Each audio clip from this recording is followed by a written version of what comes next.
Hola, buen día, buenos días a todos y a todas y muchas gracias por acompañarnos hoy en esta actividad sobre procesos de diseño orientados al futuro. Bueno, me toca la presentación institucional y solo haré dos notas breves. La primera es de agradecimiento, en primer lugar, pues a todos vosotros que nos acompañáis y habéis podido encontrar un hueco, ¿no?, en las agendas dentro de las numerosas actividades que están sucediendo en Barcelona en estos momentos, en la Barcelona pospandémica, donde parece que todo va a explotar. Y bueno, y prueba de ello es que algunos de los miembros que nos acompañan hoy aquí pues tienen que hacer dobletes en otros eventos, ¿no? Por ejemplo, ISEA, que es otro de los eventos en los que la UOC está participando también de alguna manera. Y bueno, pues hay mucha actividad, entonces doblemente agradecidos por vuestra presencia. En segundo lugar, también gracias a La Farinera por dejarnos hacer aquí estas jornadas de mediodía que ya solemos hacer desde hace algunos años. Es un sitio que nos gusta porque queda cerca un poco de nuestra sede, pero está también cerca del Museo del Diseño y es un sitio que nos parece pues muy adecuado, ¿no?, para hacer estos eventos dentro del marco de la Barcelona Design Week. También gracias por supuesto, a los ponentes que tendremos hoy en la mesa redonda, luego los presentaré. Son gente pues, que nos va a poder permitir un debate súper interesante sobre procesos y sobre retos de futuro que acompañan al diseño. No me quiero olvidar de nuestras compañeras de la UOC, del equipo técnico de comunicación también. En ese sentido, comentar de comunicación que estarán por ahí retransmitiendo y comentar que se está grabando toda la jornada. No es streaming, pero dentro cuando esté listo y editado, pues lo subiremos al YouTube institucional y se podrá consultar pues con posterioridad. Esto por este lado. También recordar una nota más lúdica, que cuando termine la sesión abajo tendremos un pica-pica. Hemos recibido unas cervezas de Alhambra, que es patrocinador de la Barcelona Design Week, y hemos puesto también algo para comer. Si os apetece acompañaros cuando termine la sesión, pues ahí abajo os esperamos.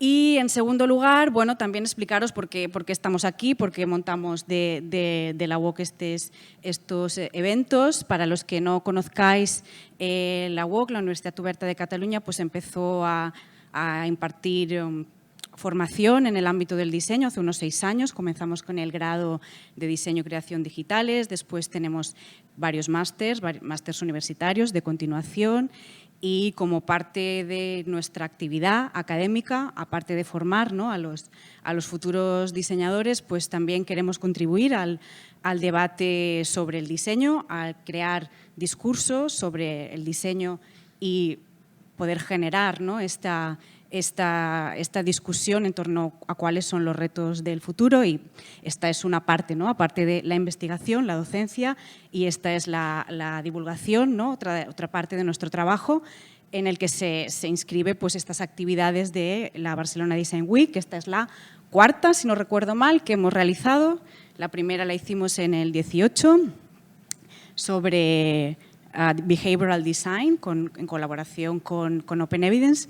Luego la segunda fue sobre diseño y redes sociales.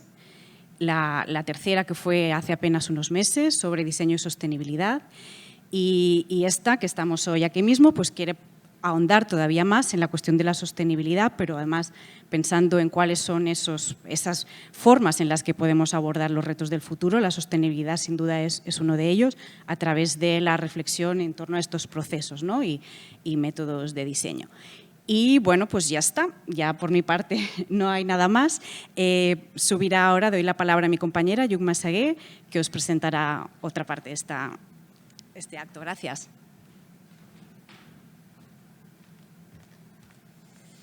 Bueno, buenos días.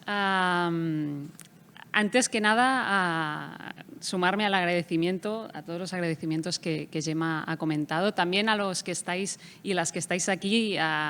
Es muy bonito reencontrarnos de muchas partes distintas del ámbito del diseño y encontrarnos en charlas como las de hoy, en mesas redondas. Después habrá un turno de preguntas y creo que podremos debatir cosas interesantes que hayan salido, ¿no?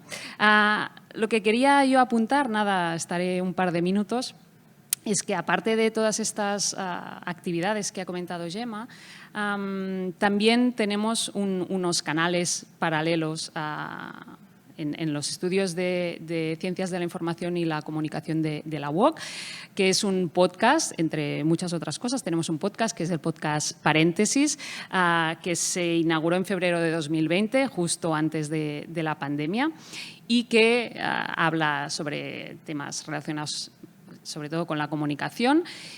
Y hace pues, unos meses, en octubre de 2021, nació una pequeña rama de este paréntesis con otro podcast que es Interrogantes de Diseño, donde tratamos exclusivamente aspectos relacionados con el diseño. Justamente hace unos días hicimos el tercer episodio de este podcast con John Marín, justamente, y del que vamos a escuchar un pequeño fragmento.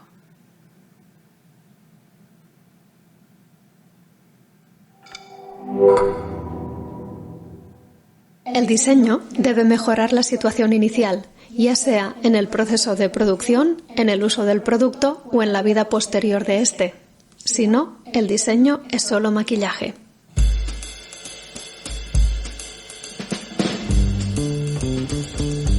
Con esta frase de Curro Claret comenzamos el tercer podcast de Interrogantes de Diseño. En él hablaremos de biología, diseño y sostenibilidad, de procesos y de futuros. Empezamos un programa sostenible. Este podcast ha sido grabado en el estudio de Nut Creatives de Barcelona.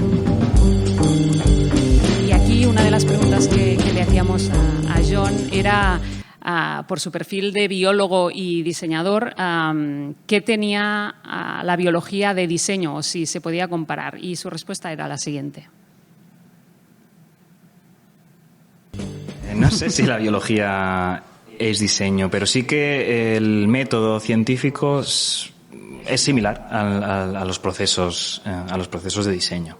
Ahí sí que podemos estar de acuerdo. Sí, de hecho, muchas de las cosas que se aprenden en una carrera de ciencias, bueno, se pueden extrapolar fácilmente a una carrera de diseño. Aquí hilo, digamos, con un poco con la charla de hoy, con la mesa redonda, y es el tema de las disciplinas en diseño, ¿no? En el podcast que os acabamos de presentar, los anteriores episodios, tuvimos a una escenógrafa, Ana Alcubierre, a un publicista, a Paco Conde, y después a un biólogo y diseñador, a John Marín, ¿no? Hace 20 años hablábamos de diseño multidisciplinar, ¿no? Un diseño que abarca o afecta a varias disciplinas, ¿no? Teníamos diseño de interiores, diseño de producto, diseño gráfico, etcétera, etcétera.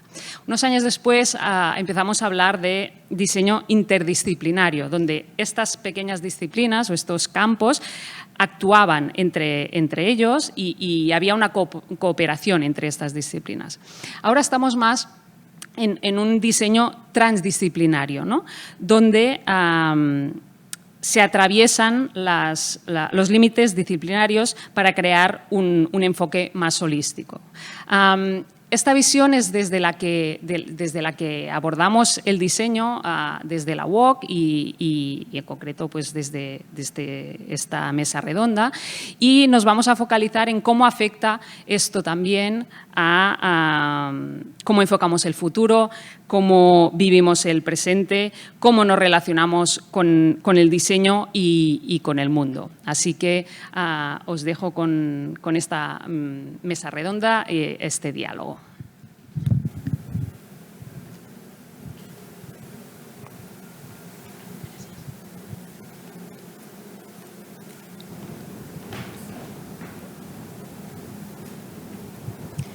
Muy bien, pues muchas gracias, Yuk.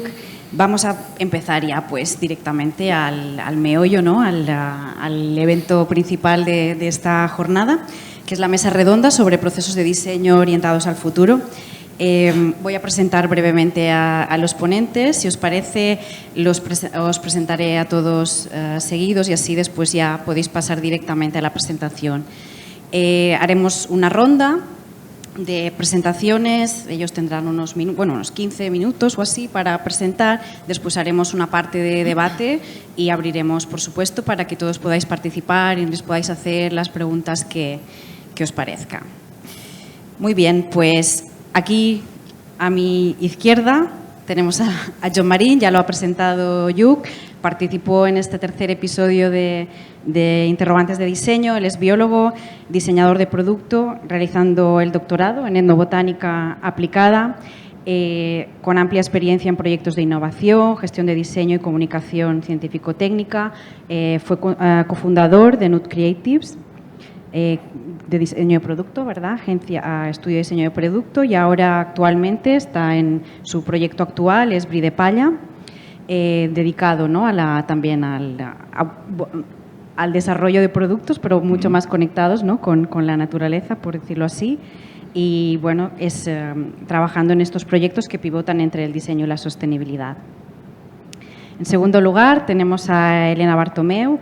Ella es diseñadora, investigadora en narrativas para la divulgación científica, también es profesora en diversas instituciones, especializada en diseño ficción y diseño de futuros, que son metodologías que ahora pues seguramente nos comentará. También ha desarrollado proyectos y exposiciones junto a Sonar +D, Citylab Cornellà y otras instituciones, y me parece que también es escritora. Sí, también escribo ciencia ficción, que no es más que otra manifestación de los procesos de diseño especulativo. Fantástico. Y cerramos la mesa con Efraín Foglia, es compañero, colega de los estudios de Ciencias de la Información y la Comunicación, profesor de Diseño, Arte y Comunicación, diseñador de interacciones digitales, investigador, centrado en la intersección entre el diseño, el activismo ciudadano y las tecnologías en red. Y creo que en su presentación contiene una pequeña sorpresa, pero no voy a decirlo.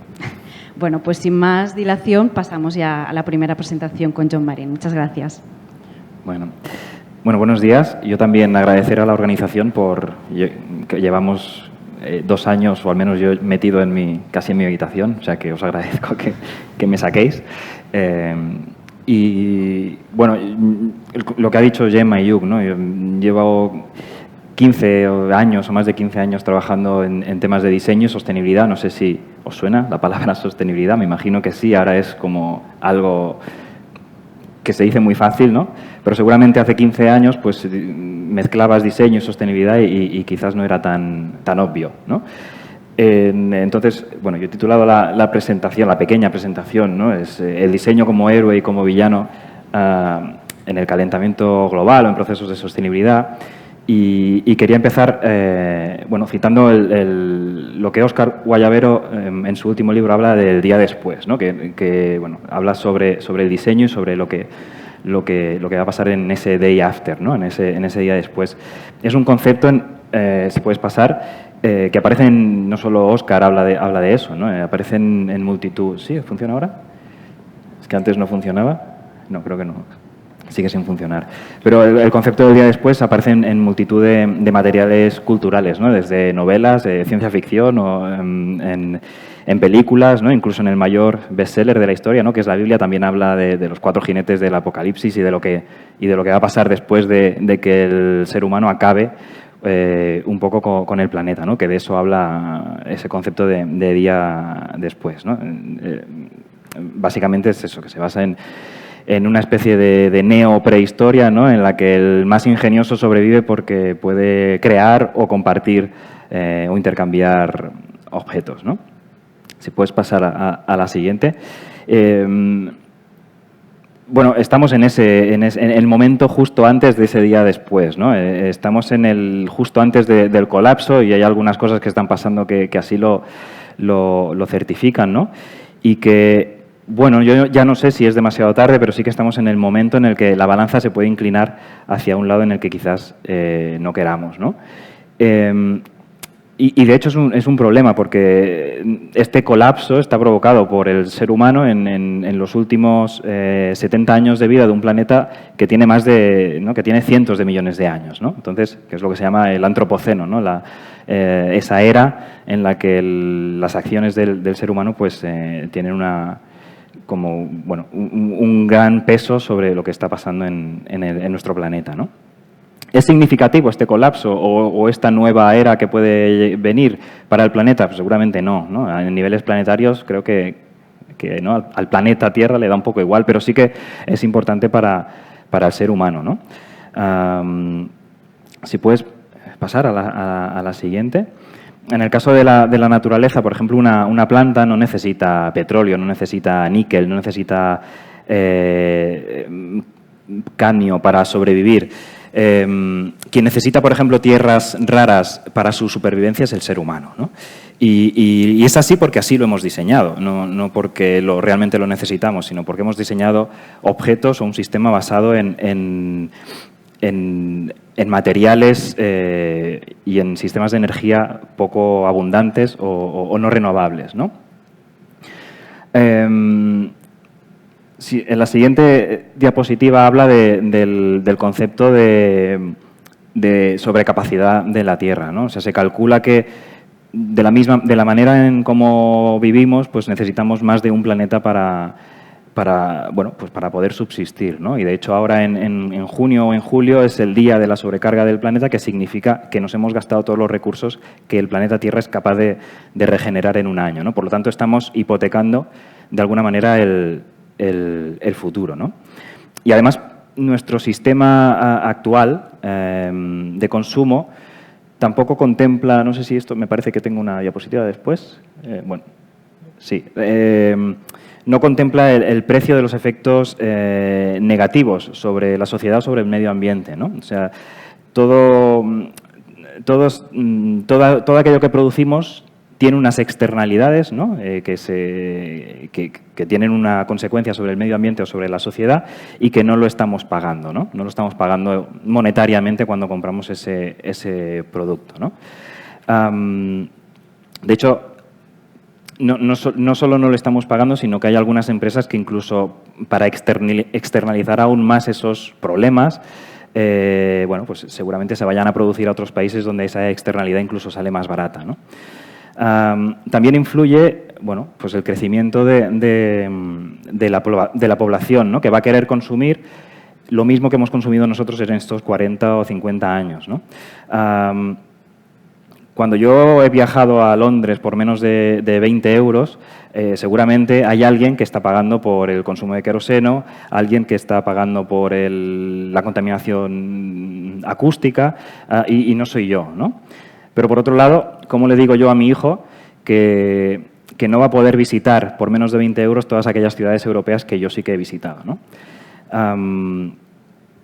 De hecho, el Parlamento Europeo en 2019 adopta una resolución que habla de emergencia climática y habla de adaptación al cambio climático. Ya no estamos en una fase de mitigación del cambio, estamos en una fase de adaptación, ¿no? Y cómo si puedes pasar, igual a la siguiente también. Vale, esto. Y lo estamos apostando todo, ¿no? Un poco para adaptarnos, lo estamos pienso yo, es una reflexión que después pues podemos debatir, ¿no? Pero pienso que lo estamos apostando todo a la tecnología, ¿no? Si queda poco petróleo, desarrollamos nuevas tecnologías como el fracking que hacen que cavemos más profundo, ¿no? Si consumimos más, reciclamos más, ¿no? Si hay demasiado plástico, busco la manera de que algunas bacterias pues coman ese plástico, ¿no? Si hay un virus letal, pues lo apuesto todo al desarrollo de una vacuna, ¿no? Pero nunca miramos por qué están pasando estas cosas, ¿no? Entonces, la sensación es que estamos parcheando de alguna manera esos grandes problemas, ¿no? Esos weak problems que nos están sucediendo, ¿no? Yo lo que creo es que debemos intentar, al menos, cambiar el planteamiento desde un inicio, ¿no? Desde la conceptualización de estos sistemas en los que vivimos. Y para eso es fundamental el diseño, ¿no? De hecho, el diseño puede, yo creo, ayudarnos de la misma manera que nos ha metido también en este lío, ¿no? Si puedes pasar a la siguiente, ¿no? En la que sale aquí Raymond Loewy, ¿no? Que es casi el padre, uno de los padres del diseño moderno. El diseño, como tal, nace de la mano de la industrialización, ¿no? En los años 30, en los años 40, justo, cuando también se inicia ese proceso o esa era del antropoceno, ¿no? Entonces, si la manufacturación en serie lo que implica es un aumento del comercio y del consumo, el diseño no deja de ser el altavoz o la ayuda o la herramienta que se utiliza para tal fin, ¿no? En un primer término, el diseño da forma a los objetos, luego le otorga emoción y también le otorga deseo, ¿no? El deseo de aquellos compradores, ¿no? Que quieren ese objeto, ¿no? Y de hecho hay algunos autores que hablan ahora del design feeling, que es como la última expresión del consumismo, que provoca que tú quieras pertenecer, ¿no? a una marca o a un producto, ¿no? A una tribu, lo llaman algunos autores, ¿no? Una tribu de un producto. Y para que esto pase, hay mucha de la carga económica que tiene ese objeto, esa producción, se la lleva el marketing, se la lleva la comunicación, ¿no? Si esa pata es la que más inversión recibe, seguramente haya otras que reciban menos, como por ejemplo la producción, y eso puede ser una de las causas también por las que se hacen productos más baratos, se lleva la producción a otros lugares, ¿no? O se hacen productos también de peor calidad.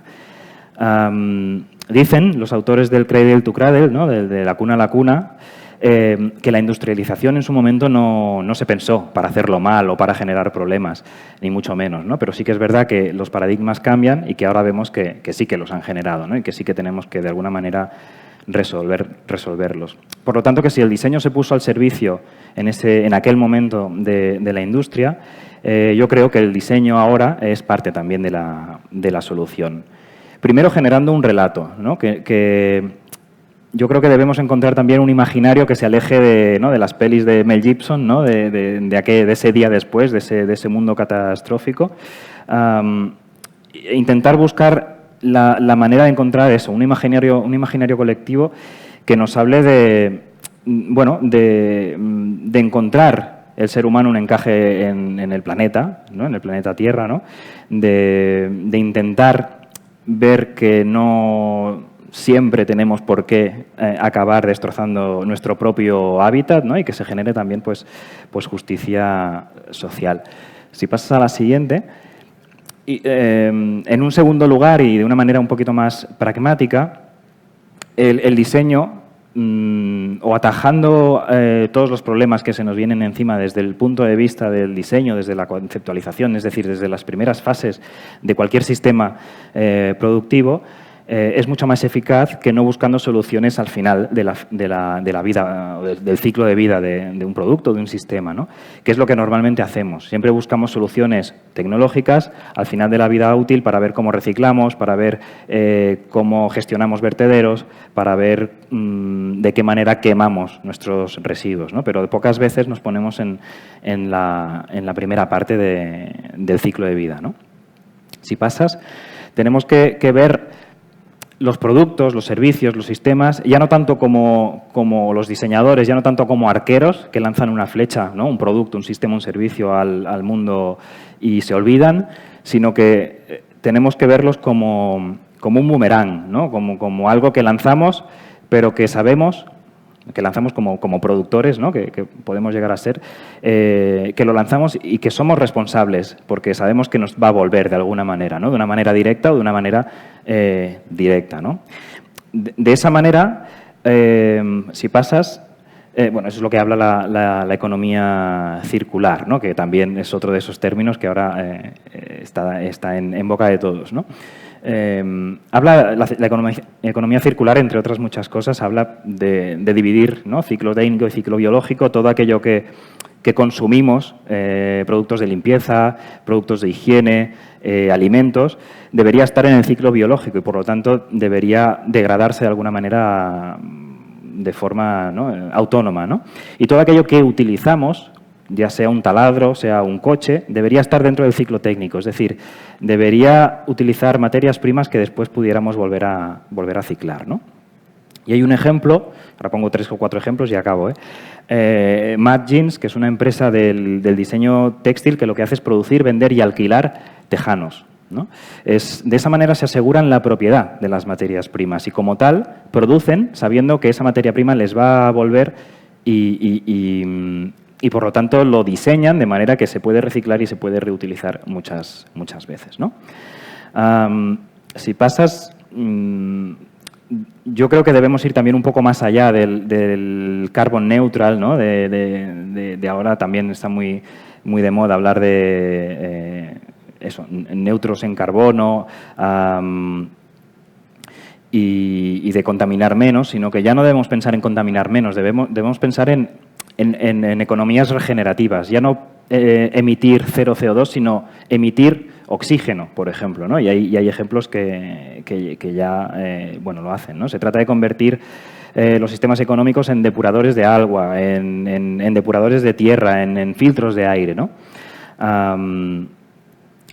Y los cambios se están produciendo ya, ¿no? O sea, yo creo que esos grandes problemas se están atacando desde el design thinking, desde el pensamiento del diseño. Ya no son los diseñadores los que resuelven, ¿no?, únicamente ellos el problema, sino que actúan de alguna manera como dinamizadores de esas posibles soluciones que tienen aquellos que están trabajando dentro de esos problemas, ¿no? Dice Mancini que debemos poner las metodologías del diseño al servicio de aquellos que ya están produciendo los cambios, ¿no? Pues cooperativas de consumo, urbanismo táctico, software de código abierto, espacios de cohousing o cocrianza, ¿no? Y el proyecto, por ejemplo, de Ashes to Life es uno de esos proyectos en los que, ellos hacen jabones, el anterior, hacen jabones con cenizas de bosques quemados y todo el beneficio que tienen lo invierten en regenerar esos bosques, ¿no? O este otro ejemplo, que es el de Spigula 2, que es un claro ejemplo de innovación social, porque lo que hacen es recoger fruta que ya ni los campesinos recogen porque ya no es que esté en mal estado, sino que es fea, que no entra dentro de los canales comerciales, ellos la recuperan y con eso hacen productos de un alto valor, ¿no? Este otro de un ex compañero, ¿no?, Campustaje, que es de la Universidad de La Laguna, que lo que hace es poner diseñadores o poner estudiantes de diseño al servicio de procesos de compostaje comunitario, ¿no?, en la isla de Tenerife, ¿no? O el siguiente, que es el que yo represento, porque al final soy su fundador, que es Bri de Palla, que lo que intentamos es promover la biodiversidad urbana utilizando un canal que va a existir siempre, que es el del merchandising, ¿no? Y lo que hacemos es sustituir aquellos productos que se dan, no sé, una tote bag o un mechero o unos bolis, ¿no?, pues por plantas y por semillas. Y lo hacemos también de una manera innovadora, si pasas a la siguiente, ¿no?, y trabajando de la mano de personas pues que seguramente tengan problemas de exclusión social, ¿no?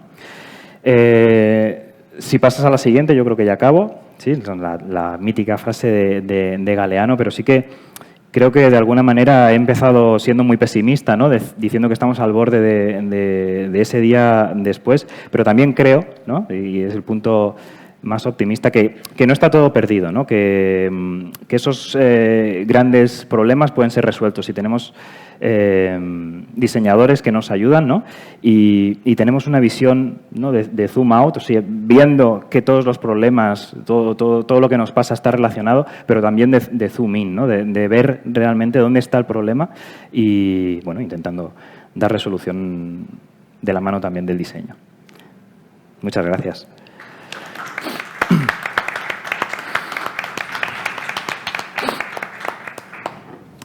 Vale, pues muchas gracias. Mi nombre es Elena Bartomeu. y quiero empezar agradeciendo también a Gemma y a Lluc que me invitaran a formar parte de esta jornada y estando tan bien acompañada como hoy y con los ejemplos esperanzadores y tan necesarios que nos ha puesto John, ¿no? Yo voy a hablar hoy del impacto que tiene el futuro en el presente. O sea, lo resumo con futuros hoy, ¿vale? O sea, el impacto que tiene desarrollar imaginarios de cómo podemos imaginar y cómo podemos proyectar el mundo en el futuro y sus consecuencias que tienen en nuestro hacer cotidiano de cada día, ¿no? De hecho, esta premisa, la de que imaginar el futuro impacta en el presente, es una de las líneas principales de desarrollo del Futures Literacy, que se estudia la capacidad o la alfabetización en futuros, cómo la educación en el uso de futuros puede generar un aprendizaje hoy para que podamos usar la capacidad natural que tenemos de anticipar el futuro de una forma positiva, ¿no? De una forma que revierta en una mejora en el uso, desarrollo de productos, en la innovación y también en su impacto social y ecológico. Entonces, en este contexto del Future Literacy, de la alfabetización de futuros, el uso de la capacidad de anticipación que todos tenemos, que nos ayuda desde no dejarnos las llaves antes de salir de casa, que nos ayuda a prever qué consecuencias tiene una acción, se puede abordar desde el diseño de manera que entendamos que toda acción de diseño, que todo proyecto o proceso de diseño siempre conlleva una anticipación del futuro, ¿no? Aquí en la figura número 1 veríamos un proceso de diseño en el que desarrollar una idea es proyectarla hacia adelante, ¿no? Normalmente manejamos unos tiempos proyectuales de 2 semanas a 2 meses a 6 meses, pero esta capacidad de anticipación es inherente a toda acción de diseño, con lo cual, si nos planteamos un futuro, si nos planteamos un proceso más largo en el que el tiempo se expanda, podemos lanzar nuestras ideas hacia un espacio más lejano y cuanto más lejos, menos datos tendremos para sustentar nuestras decisiones de diseño, de manera que más dependerá de relatos, narrativas y elementos que pertenecen más al storytelling que a los datos de viabilidad de un proyecto, ¿no? Os voy a poner un ejemplo. Este, como veréis, no es un ejemplo de futuros ficticios ni posapocalípticos, es más bien bastante realista. Y el único hecho que no tuvimos en cuenta cuando lo desarrollamos fue que fue un encargo sin un presupuesto de producción. Así que la viabilidad económica estaba un poco en suspenso, así que no nos teníamos que preocupar por cuánto iba a costar esto, ¿no? Este ejemplo, yo participé como relatora, si pasas, por favor, y fue el desarrollo de un espacio de consultas externas para Itaca, que es el Servicio de Salud Mental del Hospital de San Juan de Dios. Y el encargo concretamente fue replantear el espacio de atención al paciente de las consultas externas en el área de salud mental, ¿no? Entonces, aquí Ubiquo, que fue el estudio de diseño encargado de hacer este replanteamiento, se agarró al concepto de replantear, ¿no? Repensar. Y entonces, ahí propusimos repensar estos espacios de una forma ideal, como si fuera un futuro utópico en que toda la lista, toda la wish list se pudiera realizar, ¿no? Entonces, ir a por una imagen, a por un uso, a por una formalización que fuera ideal, en la que se cumplieran las necesidades de todos los usuarios, que en este caso eran desde miembros del staff, personal médico y no médico, pacientes, familiares. Y entonces se desarrolló un proceso participativo, unos workshops en los que se pudiera identificar las necesidades de cada uno de los participantes, componerlas y, al final, encontrar una solución de diseño, una zonificación del espacio de atención que fuera perfecta, que fuera ideal para cada uno de los usuarios y usuarias. Y así es como se desarrollaron estas imágenes que estáis viendo, en las que había zonas en las que se podía tener conversaciones confidenciales, eran áreas de paso, pero también se podía hacer una atención rápida con usuarios y familiares. También había zonas de trabajo en las que, si pasas, por favor, en las que se pudiera integrar el conocimiento de estudiantes de doctorado con servicios médicos y atencionales y que fuera suficientemente flexible como para hacer unas visitas rápidas o tener zonas de trabajo continuo para 8 o más 9, 10 horas y guardias. Y también en la siguiente veis un poco por favor, ahí, el modelo de espacio atencional que permite tener una conexión más empática entre el staff y los usuarios en esta zona o una relación más direccional y más jerárquica en esta zona, ¿no? También en la siguiente vemos diferentes espacios que permiten tener un momento de intimidad en las consultas externas para rellenar formularios, mientras que hay zonas más comunes donde familiares y miembros pueden tener encuentros más informales, ¿no? En estos momentos de espera que a veces acumulan gran tensión y más teniendo en cuenta que este tipo de usuarios son público juvenil e infantil, ¿no? Y bueno, un poco el proceso que se siguió para desarrollar este proyecto es el de una fase de conceptualización, estudio e investigación previa al diseño, que no difiere mucho de un proceso de diseño de un proyecto grande, ¿vale? O sea, no estamos hablando de un proceso de diseño muy diferente, simplemente con este estudio inicial, transformación, proceso de ideación, testeo y proyección, pero fijaros que al final termina con el modelo, el desarrollo del modelo. Y este modelo, estas imágenes que habéis visto, estos renders, configuraron un imaginario compartido en el que habían participado desde los usuarios y familiares hasta los mismos sponsors, hasta personas del Departamento de Infraestructuras e Innovación, que fueron los que hicieron el encargo de este estudio. Y al participar vivieron esas necesidades y visualizaron cómo podía ser ese futuro ideal y generaron un compromiso con esa idea que los llevó luego a buscar los sponsors que hicieran falta para poder materializar estos espacios, ¿no? Si pasamos, os pondré un ejemplo que, si bien era como esa idea de futuro ideal hizo cambiar unas actitudes que en el presente hubieran llevado a invertir con un presupuesto limitado y a ir a lo justo y multiplicaron exponencialmente la inversión. En este caso vamos a ver un poco al revés, ¿no? Cómo esa ideación de futuro fue un freno para una tecnología experimental que se estaba desarrollando en el Centro de Visión por Computador. Este proyecto lo realizamos en colaboración con el Centro de Visión por Computador de la Universidad Autónoma, también los estudiantes del Máster Universitario de Arte y Diseño de EINA, el espacio donde investigo y imparto clases, fueron los participantes en el desarrollo de lo que nos pidieron, que fue pensar para qué se podría usar este dispositivo en el futuro, ¿vale? El dispositivo es el detector de personalidad aparente, aunque tenga un nombre tan de ciencia ficción. En realidad, lo que hace este dispositivo es grabarte durante 20 segundos y a partir de analizar tus movimientos faciales y micromovimientos y también tu voz, te diagnostica una personalidad, es capaz de saber cómo eres. Aparentemente, claro, porque evidentemente, pues como son datos biométricos, no podríamos contar con los datos de la opinión de estas personas, ¿no? Y el Centro de Visión por Computador usaba en el 2018 este tótem, el que veis aquí con esta pantalla y la cámara y el micrófono, para un poco mostrar las capacidades que tenía esta tecnología y lo hacía en ferias, en el mobile, en eventos, ¿no? Nosotros cuando empezamos a trabajar con ellos tuvimos el objetivo de imaginar para qué se podría usar esto en el futuro.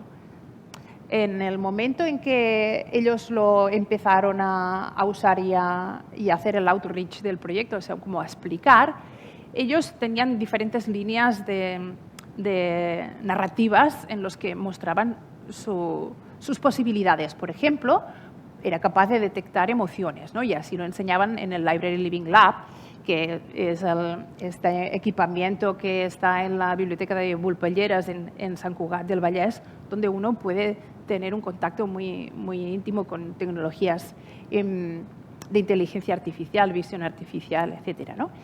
Y también lo estaban usando como un ejemplo para saber para mostrar que en el futuro, si quieres buscar trabajo, pues con este algoritmo tú mandas un vídeo de 20 segundos al Departamento de Relaciones de Recursos Humanos y entonces, como ya saben qué tipo de persona eres aparentemente, pues pueden considerar si eres adecuado para este puesto o no, ¿no?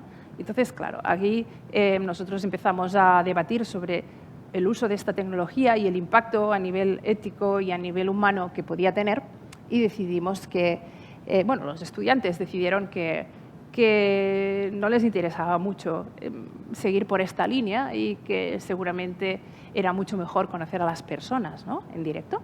Pero también una de las reflexiones principales que hubo es que las personas hacemos eso, ¿no? Juzgamos a los demás en 10 segundos cuando los vemos. Entonces podemos decidir si ya nosotros también diagnosticamos de una manera que igual no podemos reconocer públicamente, pero también lo hacemos.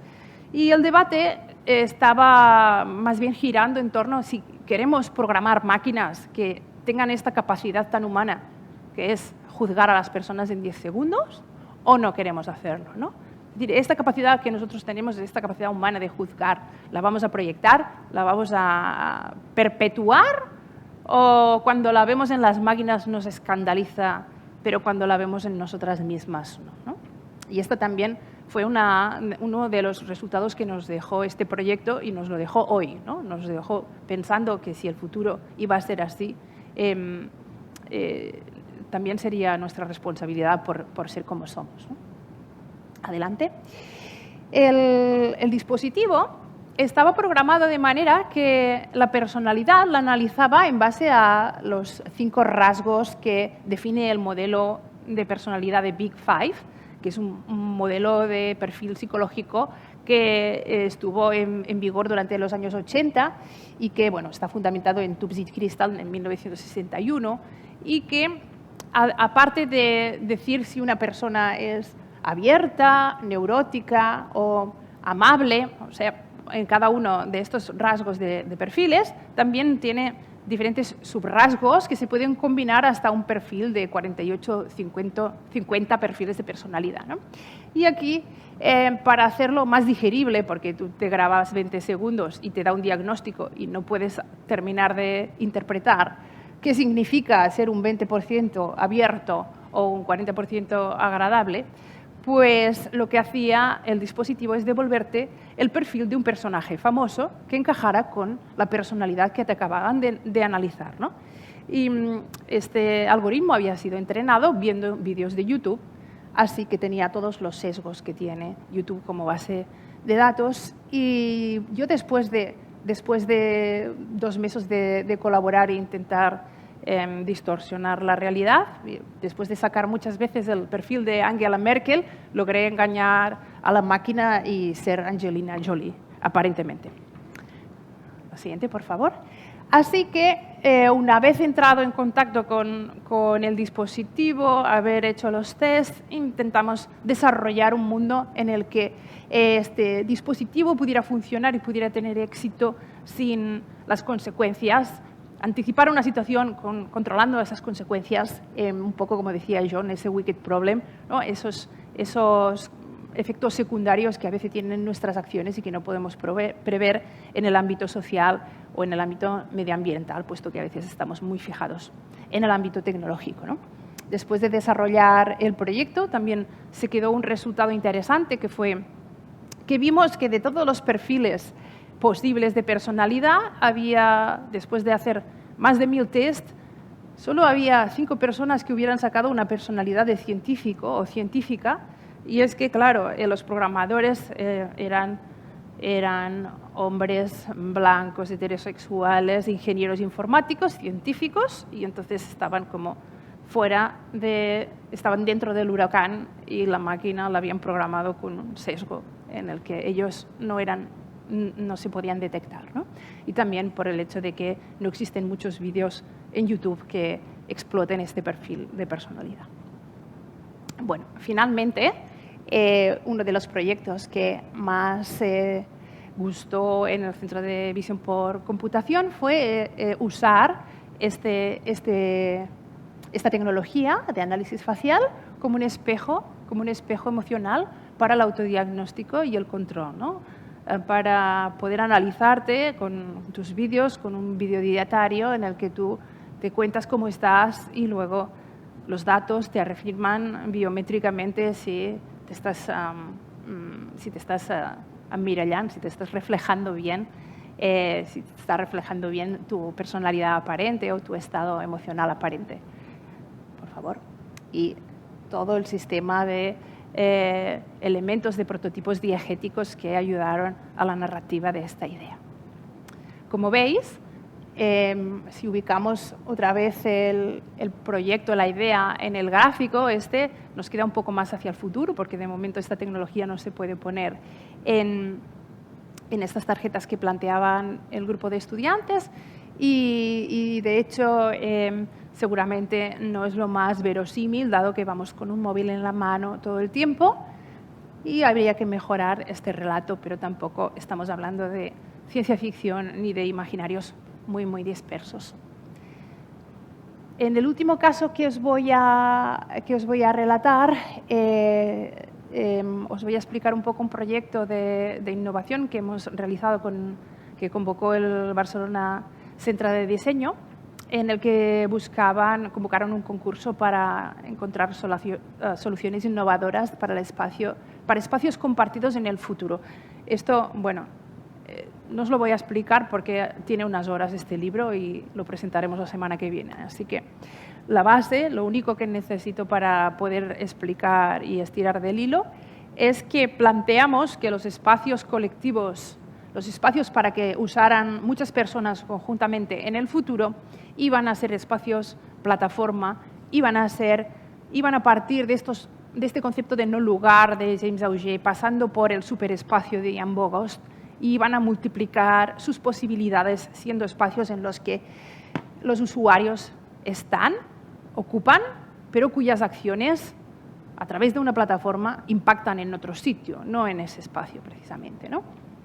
Y a partir de este concepto, lo que realizamos fue investigar cuáles eran los condicionantes tecnológicos, sociales y económicos que estaban detrás de esta multiplicación de los espacios a través de las plataformas. Esto lo empezamos antes del COVID y con la llegada del COVID nuestra hipótesis quedó validada en ipso facto. Así que después de terminar esta investigación y hacer la transferencia de conocimiento pertinente, yo me dediqué a estirar de uno de los argumentos, que era el de la economía de la suscripción, que estaba, de hecho, detrás del encargo, porque Barcelona Centre de Diseño tiene en sus asociados muchos estudios de diseño, productores de mobiliario, que habían visto cómo de repente ya los usuarios no necesitaban más estanterías para colocar CDs en su comedor porque estaban todos suscritos a Netflix. No necesitaban más cajones para colocar los vídeos y los reproductores de DVD porque todo se había sustituido por una plataforma. Y de hecho nuestra recomendación era ofrecer los muebles también como suscripción, ¿no? Suscribiros a unos vaqueros, suscribiros al mueble del comedor, ¿no? Y esa reflexión que me dejó la idea de que la economía de la suscripción haría que todo fuera mucho más inmaterial, y la reflexión que me dejó es que igual como seres humanos íbamos a perder capacidad de compromiso, ¿no? A partir de ahí desarrollé un escenario para el simposio SING, el futuro de las Smart Cities, que tuvo lugar en el 2021, en el que en vez de hacer una ponencia, pues hice un relato, hice un storytelling, ¿no? Y me imaginé cómo podía ser esa pérdida de compromiso en el futuro, hasta dónde podría llegar de lejos esa pérdida de compromiso, ¿no? Y de hecho, ahora estoy trabajando en un nuevo relato que es Filles de la Subscripción, Hijas de la Subscripción, en las que imagino y llevo al extremo el día después de esta pérdida de compromiso, en el que Como todos sabemos, criar hijos, criar hijas, requiere de un compromiso a muy largo plazo y un compromiso fuerte, ¿no? Y si como seres humanos perdemos esa capacidad de compromiso, si seremos capaces de criar o incluso pasaremos a la cocrianza, ¿no? O el Estado se encargará de la cocrianza, ¿no? De hecho, hay datos que explican que algunos procesos de adopción en ciertos países fracasan porque no hay una materialidad, no hay una consanguinidad. Y entonces algunos padres adoptivos pierden su motivación, su compromiso a largo plazo, ¿no? Así que algunos datos para basar ese relato existen. Petaca al suelo. Y me permito ubicar ese puntito allá arriba. Allá arriba también porque el desarrollo de este relato va a ser narrativo, va a ser una diégesis 100% literaria, y allí fuera también un poco por eso que me comentaba la compañera Lluc Massaguer, ¿no? de la multidisciplinar, transdisciplinar, y aquí vendría un poquito lo indisciplinar, ¿vale? Lo indisciplinar que deliberadamente usa recursos narrativos para poner un concepto en jaque, ¿no? Esto en literatura a veces lo solemos ver, ¿no? Como este es el caso de Los desposeídos de Ursula Le Guin, en la que coge la idea de anarquismo y se plantea cómo tendría que ser un mundo para que el anarquismo funcionara, ¿no? Y crea dos mundos de realidad, dos planetas paralelos en los que un modelo capitalista funcione y un modelo anarquista funcione. Son planetas gemelos y crea un mundo a medida para testear, para hacer una prueba de concepto de estas dos hipótesis, ¿no? Y si pasamos, veremos que en las narrativas que planteo para las hijas de la suscripción, genero esta red de argumentos alrededor del concepto, que sería desarrollar un espacio de experimentación para ver, un espacio de laboratorio donde crear un mundo a medida para ver dónde está el límite de este concepto, que es mucho más económico que hacerlo en la vida real. Así que un poco el mapeo de los ejemplos que os he puesto quedaría así en relación a los futuros, a los presentes, y veríamos cómo en la primera idea desarrollar un futuro ha hecho que se pueda materializar ya, de hecho ya ha pasado. Algunos de los espacios de San Juan de Dios ya están producidos así, tal como se imaginaron. El otro ejemplo sirvió para parar el uso de esa tecnología que se estaba ofertando para buscar trabajo, pues las consecuencias de eso eran deontológicamente incorrectas. Y la última propuesta, ¿no? Era disparar una idea hacia un espacio donde se pueda testear, se pueda hacer un ensayo y ver las consecuencias de estas anticipaciones, ¿no? Finalmente, y tal como he empezado, decir que todos estos aprendizajes, todas estas anticipaciones y sus consecuencias las estamos usando ahora mismo, desde hoy, ¿no? Desde el momento en que imaginamos esos futuros, y no es que ese imaginario vaya a quedar para el futuro, sino que todo lo que hemos aprendido ahora, imaginando ese futuro, va a hacer que creemos otro futuro. Esperemos que mucho mejor.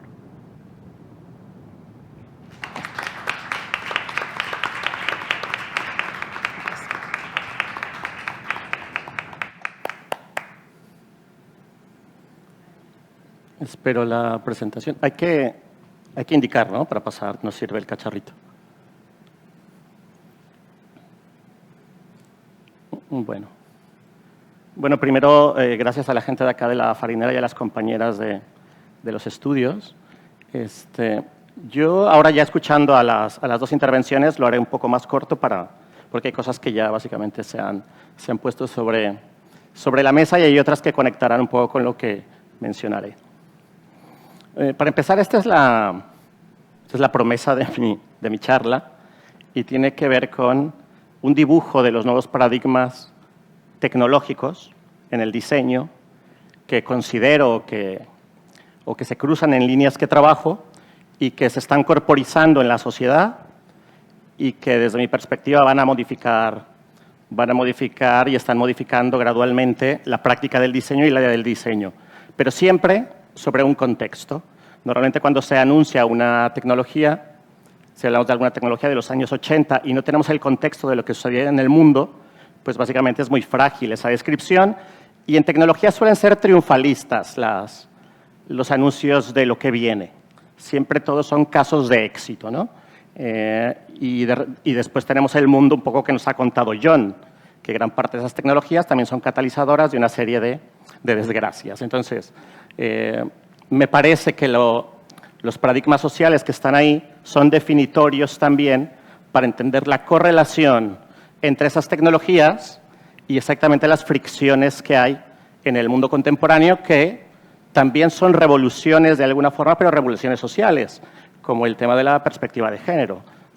Para mí es la última revolución que está en marcha y que pone en jaque una serie de paradigmas tecnológicos o los cuestiona. La siguiente, por favor.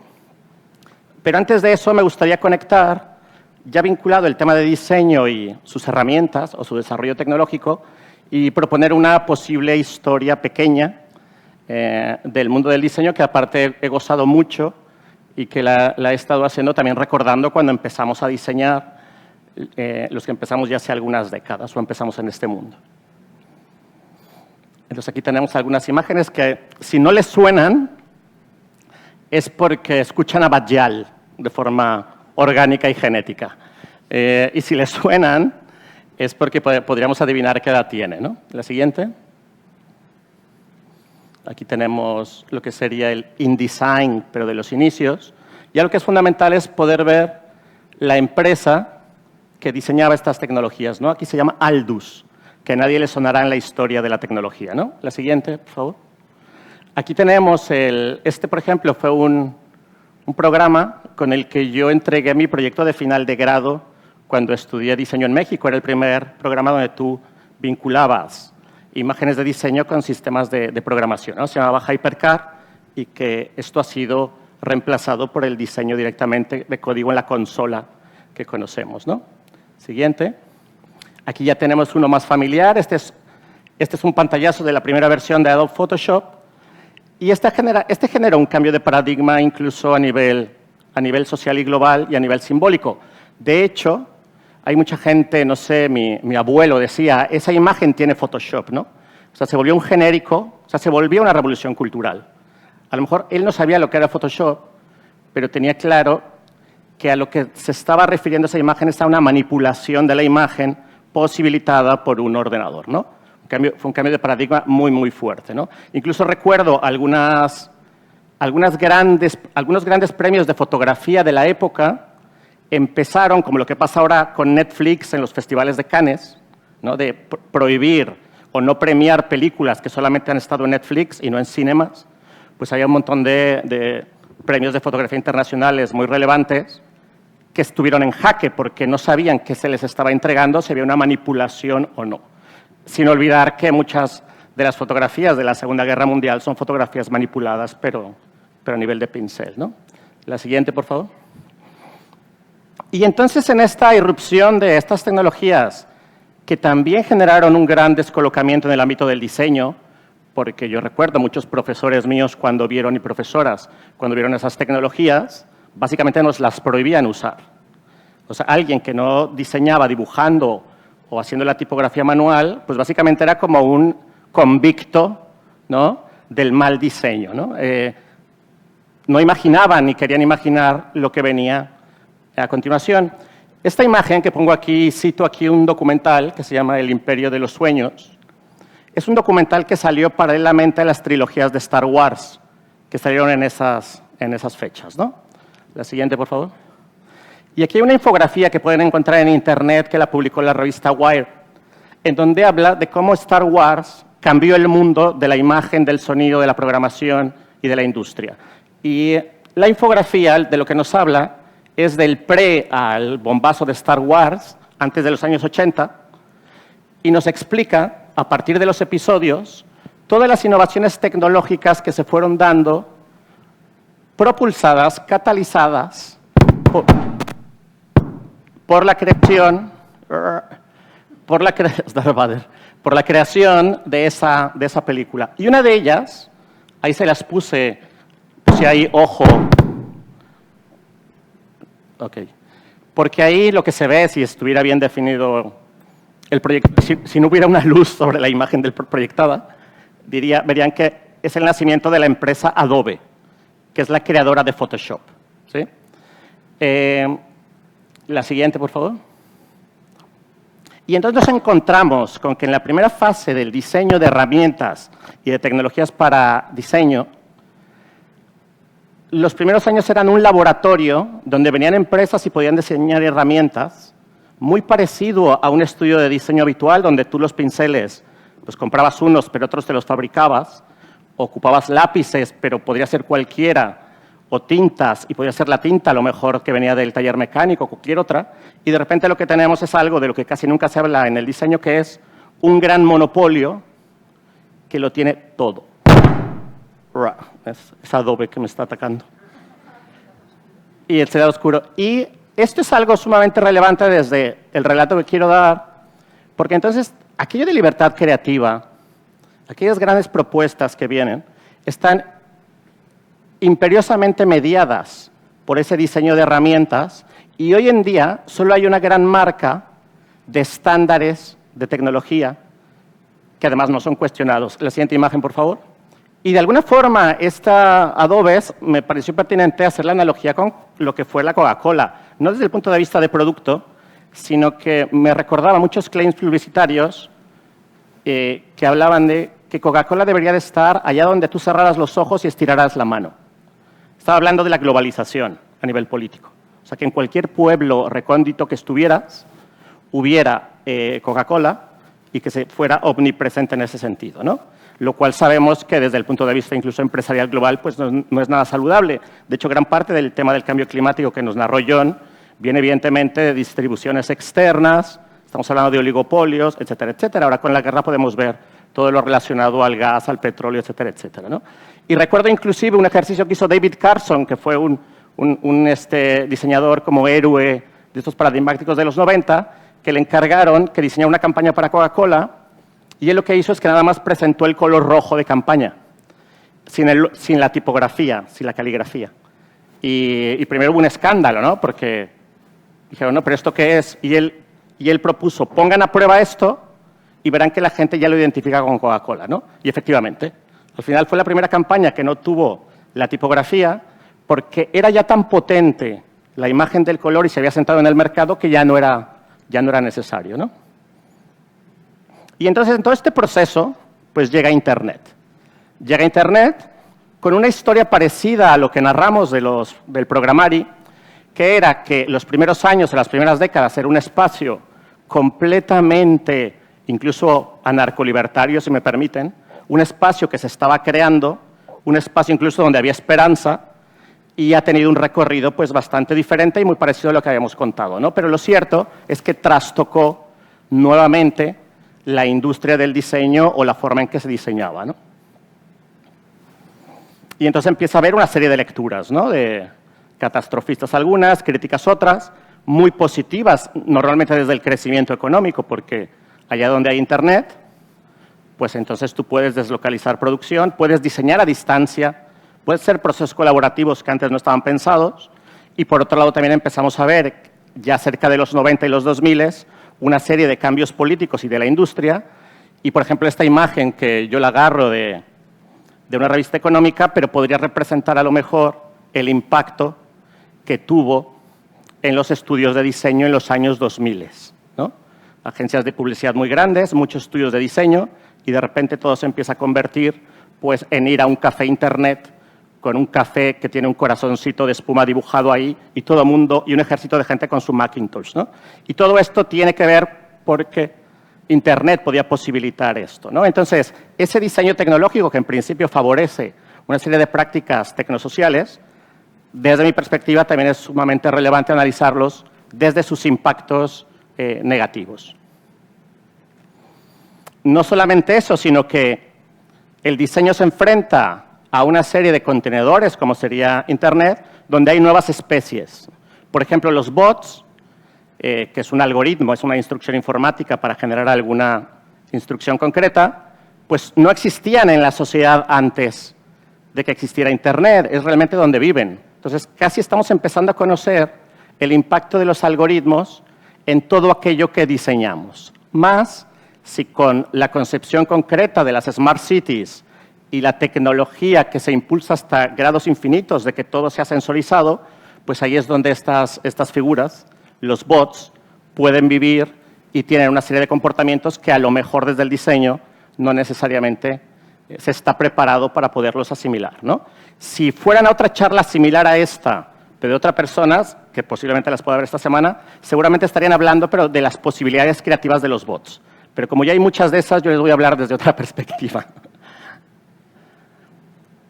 Y por hacer un resumen similar al que hice con Adobe, aquí pongo los 3 estadios de lo que consideraríamos como Internet o las tecnologías en red, ¿no? Empezamos con una primera etapa que sería la de arriba, que realmente reconoce una serie de principios más de tú a tú, ¿no? Lo que sería el primer catalizador de gran debate, que sería Napster, que fue cerrado y que sería un intercambiador de archivos de uno a uno. Pasamos a la etapa llamada Internet 2.0, que sería el nacimiento de procesos más colaborativos como Wikipedia y que además ya están asentados en la sociedad. Y finalmente hoy estamos, que la compañera mencionó algo de esto, pues en una etapa que está mucho más centralizada, no en esa idea de rizoma genérico que era Internet o prometía, sino en una concentración nuevamente de los nuevos adobes, que serían las plataformas, ¿no? Dicho de otra forma, el diseño hoy en día, o lo que se diseña, la mesa, el cartel y tal, a donde está ahora mismo enfocado es realmente a depositar gran parte de sus saberes en todo el sistema de plataformización que hay, pues básicamente que es donde pasamos gran parte de nuestra vida y nuestros saberes, ¿no?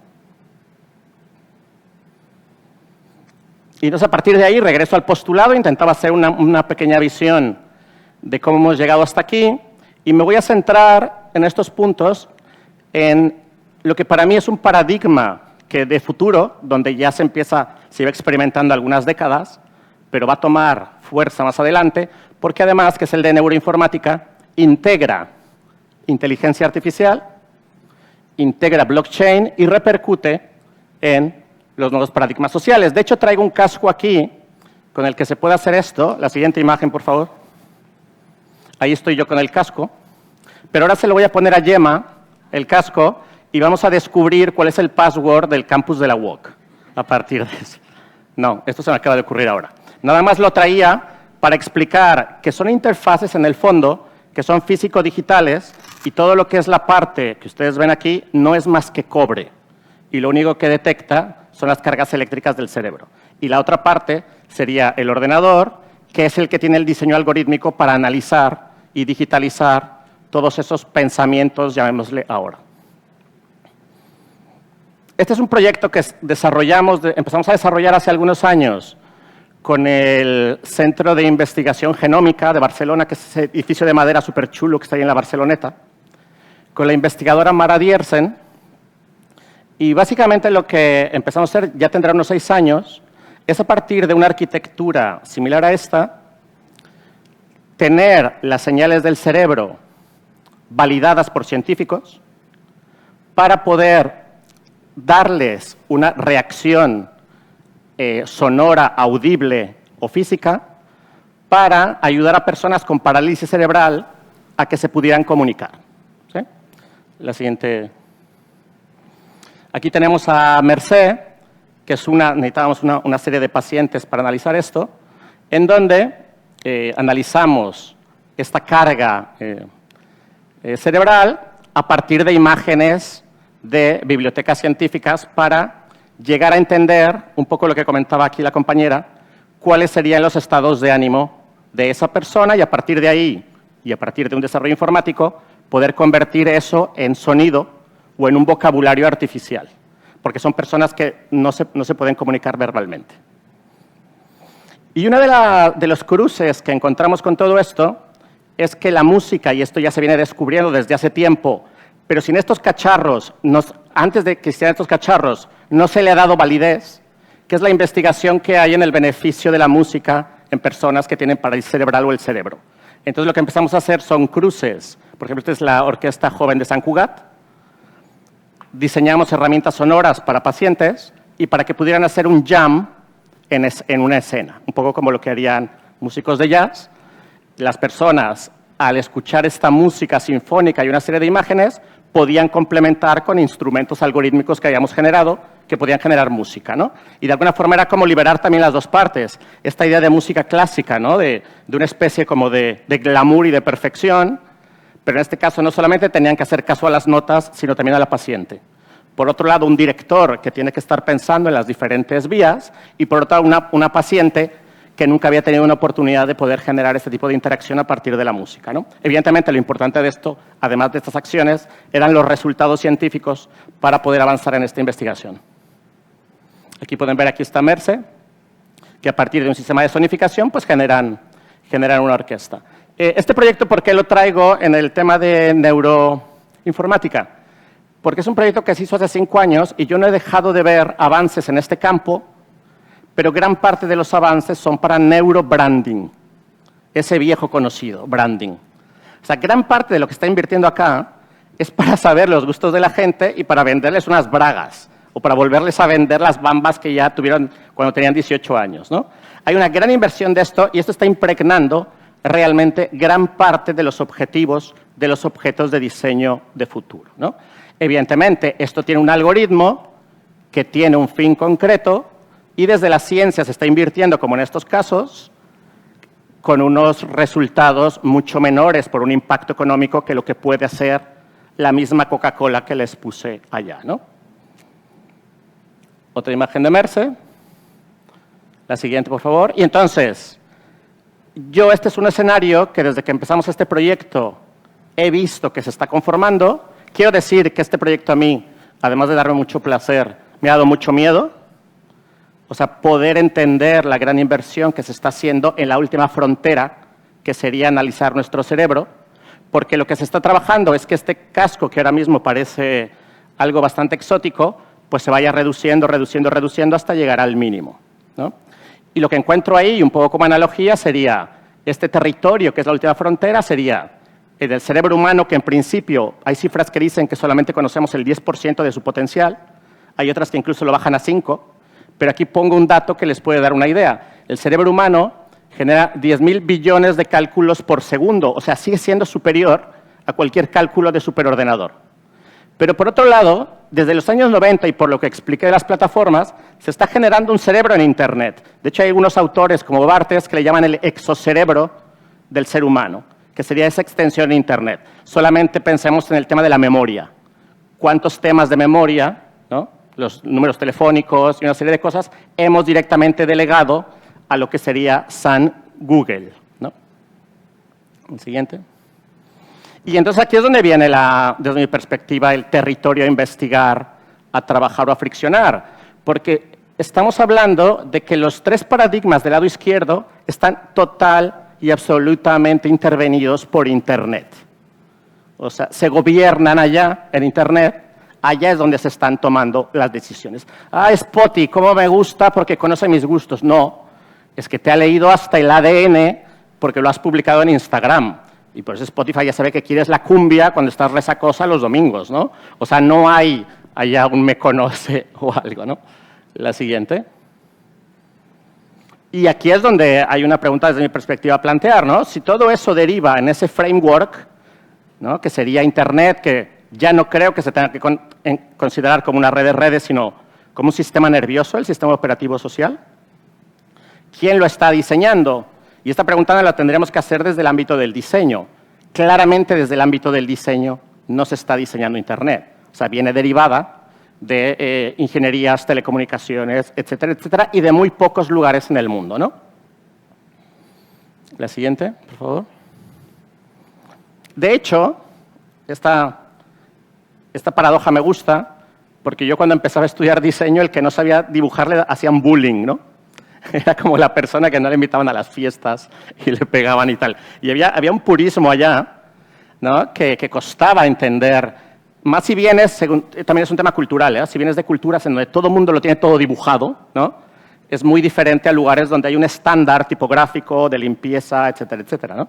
Pero digamos que el no saber dibujar era como de alguien muy deficiente para estudiar diseño. Luego se entendió que no. A lo mejor tú necesitas entender simplemente quién dibuja bien, o a lo mejor necesitas entender que hay muchas herramientas tal. Pero hoy en día, dentro de los sistemas que están planteados, y lo tomo entre broma, provocación y pregunta también para mí, es si el nuevo no saber dibujar es el nuevo no sé entender el código, dirigirlo. Porque si no lo sé entender y estamos hablando de toda esta cacharrería de patines eléctricos, de smartphones, smart cities, etcétera, etcétera, entonces nos estamos perdiendo una gran parte de todo lo que es el proceso creativo y de objetivos del diseño, ¿no? Aquí tenemos un caso muy concreto de lo que sería flujos de información cotidianos, ¿no? Este es un esquema de matrix.org, que es un proyecto que genera un WhatsApp o un Telegram paralelo, pero intentando trabajar desde un punto de vista ético y ecológico. Y nos pone que el gran problema de generar un producto propio es que tienes una interdependencia con una cantidad de productos infinitos. O sea, es muy difícil hacer algo en paralelo, que no toque o no roce con todos los demás sistemas. Por eso mismo la Google Suite, porque te resuelve todos los packs. Si quieres otro tipo de calendario, tienes un verdadero problema. Yo normalmente trabajo en comunidades de práctica y es un problema muy grande porque cada comunidad tiene sus propios códigos de plataformas que guardan su privacidad, que guardan su gramática de género y tú a lo mejor trabajas en un lugar donde tienes que usar el Google Cal, ¿no? Entonces todo eso choca frontalmente y nos genera una serie de dependencias e interdependencias que son muy complejas por ese avance y lo que he intentado narrar del monopolio tecnológico. Voy cerrando, y para que no quede como ese señor cenizo de bigote, pues tengo una propuesta que me parece pertinente en el ámbito del diseño, ¿no? Si no se ha estudiado nunca el diseño, Internet desde el diseño, me parece que ya hay pasos por todos lados, pero tendría que institucionalizarse o se tendría que pensar estudios de diseño de Internet, pero desde el ámbito del diseño. Porque normalmente son como cosas sumamente separadas, casi no se puede intervenir desde ahí y hay muy pocos cruces en ese lado. De hecho, en los estudios, con Gemma y con más gente, la siguiente, por favor, tenemos una serie de ejercicios que van en esta línea, que de hecho yo he empezado a usar esta etiqueta. Hay una tendencia de investigación que se llama la tecnopolítica, que de hecho la UOC tiene una línea de ellas, y yo lo que he hecho es trasvasarla a la idea de diseño tecnopolítico, ¿no? Aquí pueden ver un poco los debates que se plantean, pero tienen mucho que ver con lo que he estado explicando anteriormente. A lo mejor el desborde de los skills del diseñador, de la diseñadora, también tienen que pasar por una politización del diseño de las herramientas para poder llegar a una serie de escenarios como los que nos planteó John o la compañera. Y ahí venía una imagen que decía gracias, pues ya se las digo yo. Gracias, aquí acabé.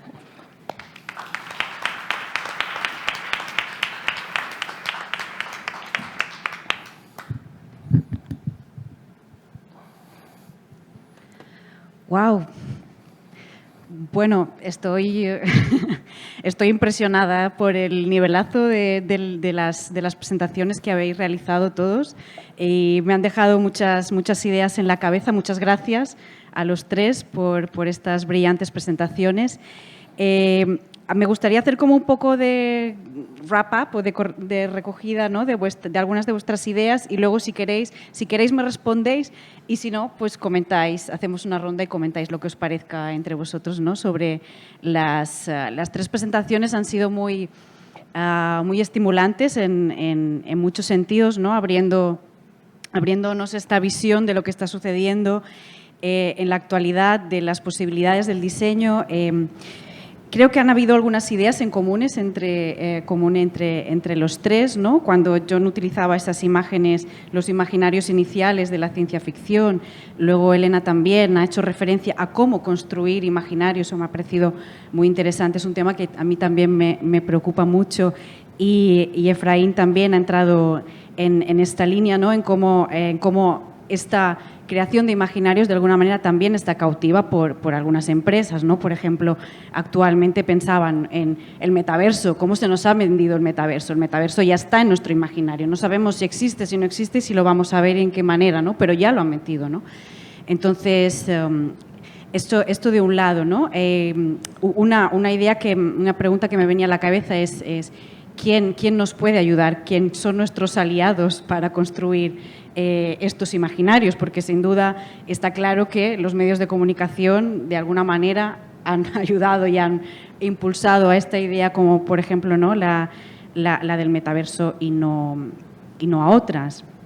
También me acordaba cuando John hablaba de cuando el diseño, ¿no?, cuando se orienta hacia el marketing, y me acordaba del libro de No Logo, de Naomi Klein, que ya es pues, de finales de los 90, ya hablaba de esta problemática, ¿no?, de cuando desubicamos la producción para centrar toda la inversión en publicidad. Ella hablaba más de problemas de tipo laboral y social. Ahora, obviamente, el problema medioambiental se ha puesto por encima de ello, ¿no? Entonces, bueno, una de estas de las reflexiones que me venían a la cabeza era quién son nuestros aliados para poder lanzar estos nuevos imaginarios, cómo puede contribuir el diseño, y también quién son nuestros enemigos, ¿no?, por decirlo de alguna manera. ¿Quién va a poner impedimentos en este proceso de intentar, ¿no?, que el diseño pues, pueda tener un papel relevante en el futuro?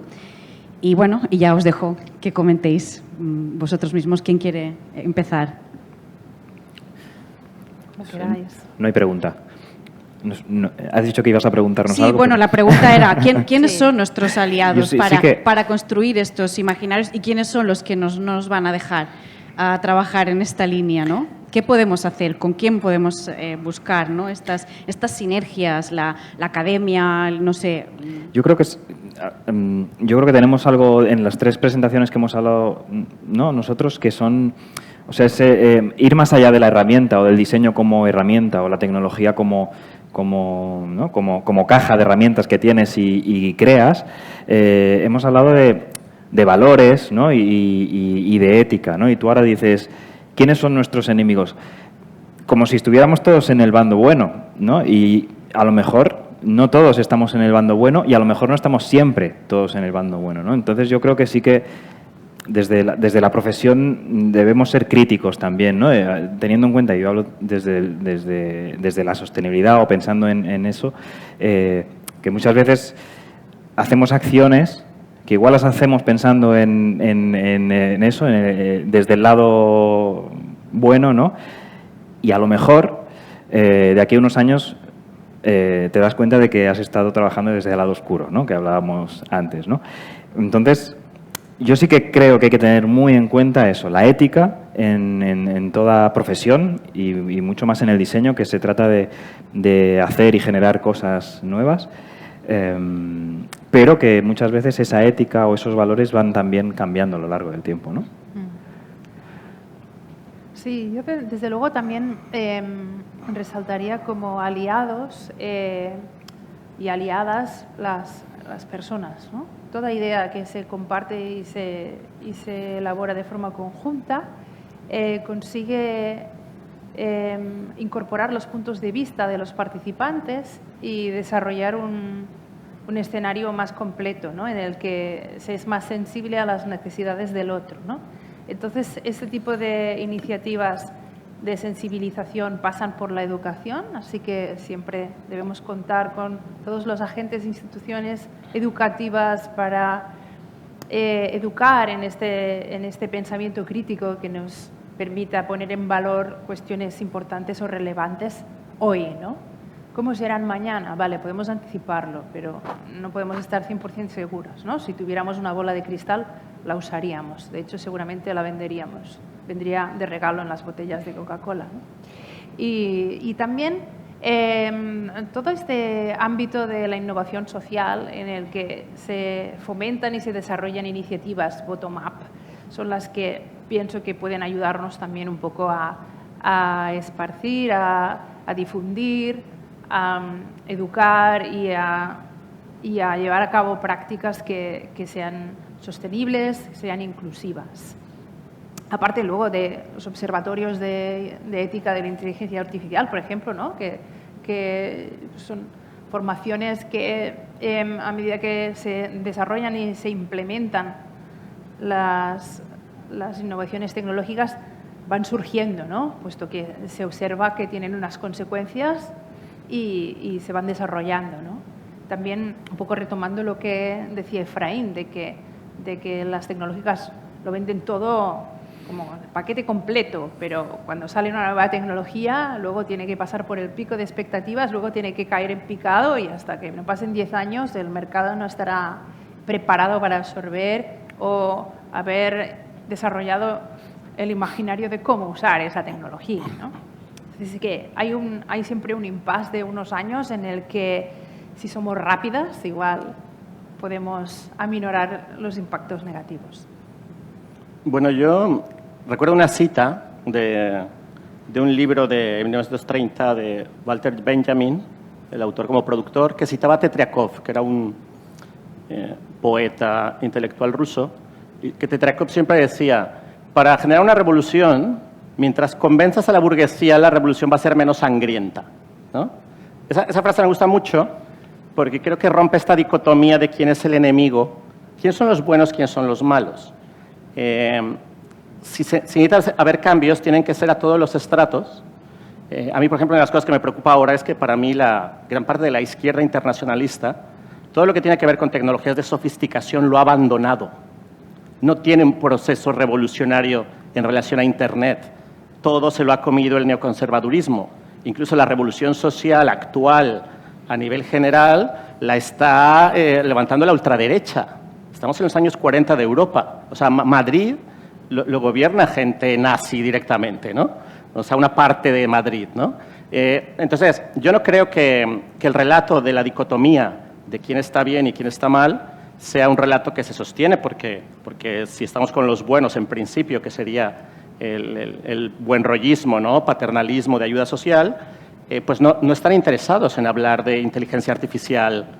Por eso el diseño es muy importante, ¿no? Entonces, se necesitan generar, o se están generando, y hay espacios que son bastante híbridos, ¿no? Además, todo esto necesita una inversión, el diseño necesita una inversión increíble. Si tú hicieras un análisis a nivel internacional de quién se dedica al diseño, pues encontrarías claramente que los indicadores es de una pequeña burguesía de clase media alta. O sea, pero por eso mismo, esa gente tiene potencial y esa industria y ha tenido potencial de hacer cosas, ¿no? Entonces, es una pregunta básicamente casi geopolítica, pero para mí también es importante matizar en relación a esto lo que decía John y la compañera de, bueno, ¿qué pasa si ahora estábamos desayunando y Yuk se tomó una Coca-Cola, ¿no? O yo saco un Mac ahora y Efraín acaba de decir tiene un Mac, ¿no? Claro, necesitamos identificar quiénes son los agentes realmente que tienen decisión sobre esto y quiénes son las hormigas nada más que subsisten. Por ejemplo, en el tema de sentirse culpable porque alguien contamina, porque se compró, por ejemplo, esto mismo, ¿no? Ahora hemos violado como 15 leyes del ecologismo, pero realmente son 5 empresas las que generan el 80% de los residuos a nivel mundial. O sea, las opciones para que alguien a nivel hormiga cambie realmente una realidad tan grande son ínfimas, pero la culpabilidad sí que te la cargan, ¿no? Yo tengo amigos cubanos que te dicen, yo reciclar, o sea, yo estuve encerrado muchos años mientras tú comías carne y ahora quieres que vaya en bicicleta y no tome aviones, ¿no? O sea, ahora dame la oportunidad de consumir. Esto Naomi Klein lo desarrolla bastante bien, ¿no? Y habla como de la hipocresía europea de ser ecologista o tal, ¿no? Hace unos días Richard Sennett también publicó algo en La Vanguardia que hablaba de esto, ¿no? Decía el que se acaba de comer una lechuga, luego toma un avión. Pero yo creo que esa culpabilidad la tenemos que ir evaporando. El gran aliado, desde mi perspectiva, es la academia.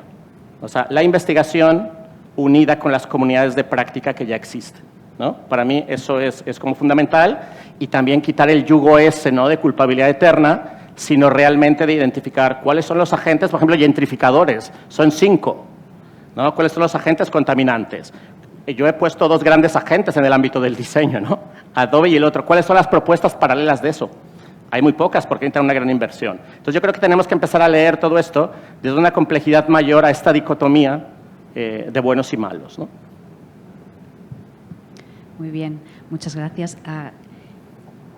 Totalmente de acuerdo con vuestros comentarios, nada más añadir esta parte. Estoy muy de acuerdo sobre todo en la parte en la que esa burguesía o esa clase media tiene un papel muy importante, yo creo que también en empujar o en asumir determinados hábitos, ¿no?, de consumo y de tal. Pero bueno, esto sería otro tema. ¿Queréis comentar alguna pregunta entre vosotros?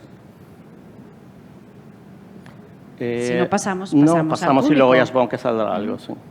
pues pasamos al público. Si queréis realizar algún comentario, Nuria tiene el micro.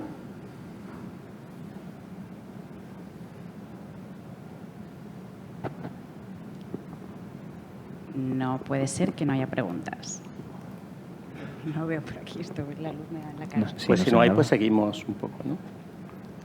Sí. Sí. Bueno. Ya, primero. Hola. Bueno, yo es que tengo un montón de inputs ahora en la cabeza y la verdad es que me tenía que traer una libreta para organizarme. Hace poco leí un libro de un filósofo francés que se llama Eric Sadin y en el título ponía que la inteligencia artificial era antihumanista. ¿Qué pensáis de...? O sea, ¿realmente el futuro es antihumanista? Estamos ante... Cuando hablas, por ejemplo, de la izquierda, ¿no? Que quizás... Yo estoy de acuerdo contigo, pero es que quizás se lo están oliendo de alguna manera, ¿no? No sé. Yo a Sadin lo he leído y no comparto mucho realmente la opinión que tiene. De hecho, se ha presentado en Barcelona en varias ocasiones. Están grabadas quien le interese en charlas en el CCCB, ¿no? Y un poco hablaba, la respuesta anterior iba un poco por ahí. O sea, la tecnología no se puede catalogar como antihumanista. Es más bien quien la está diseñando y cuáles son los fines. De hecho, a mí me encanta hablar con gente desarrollada de tecnología neoconservadora, porque ellos tampoco creen que estén haciendo nada malo. O sea, ellos consideran que están poniendo, ¿no?, una serie de matrices tecnológicas para la sociedad y que la mejoran.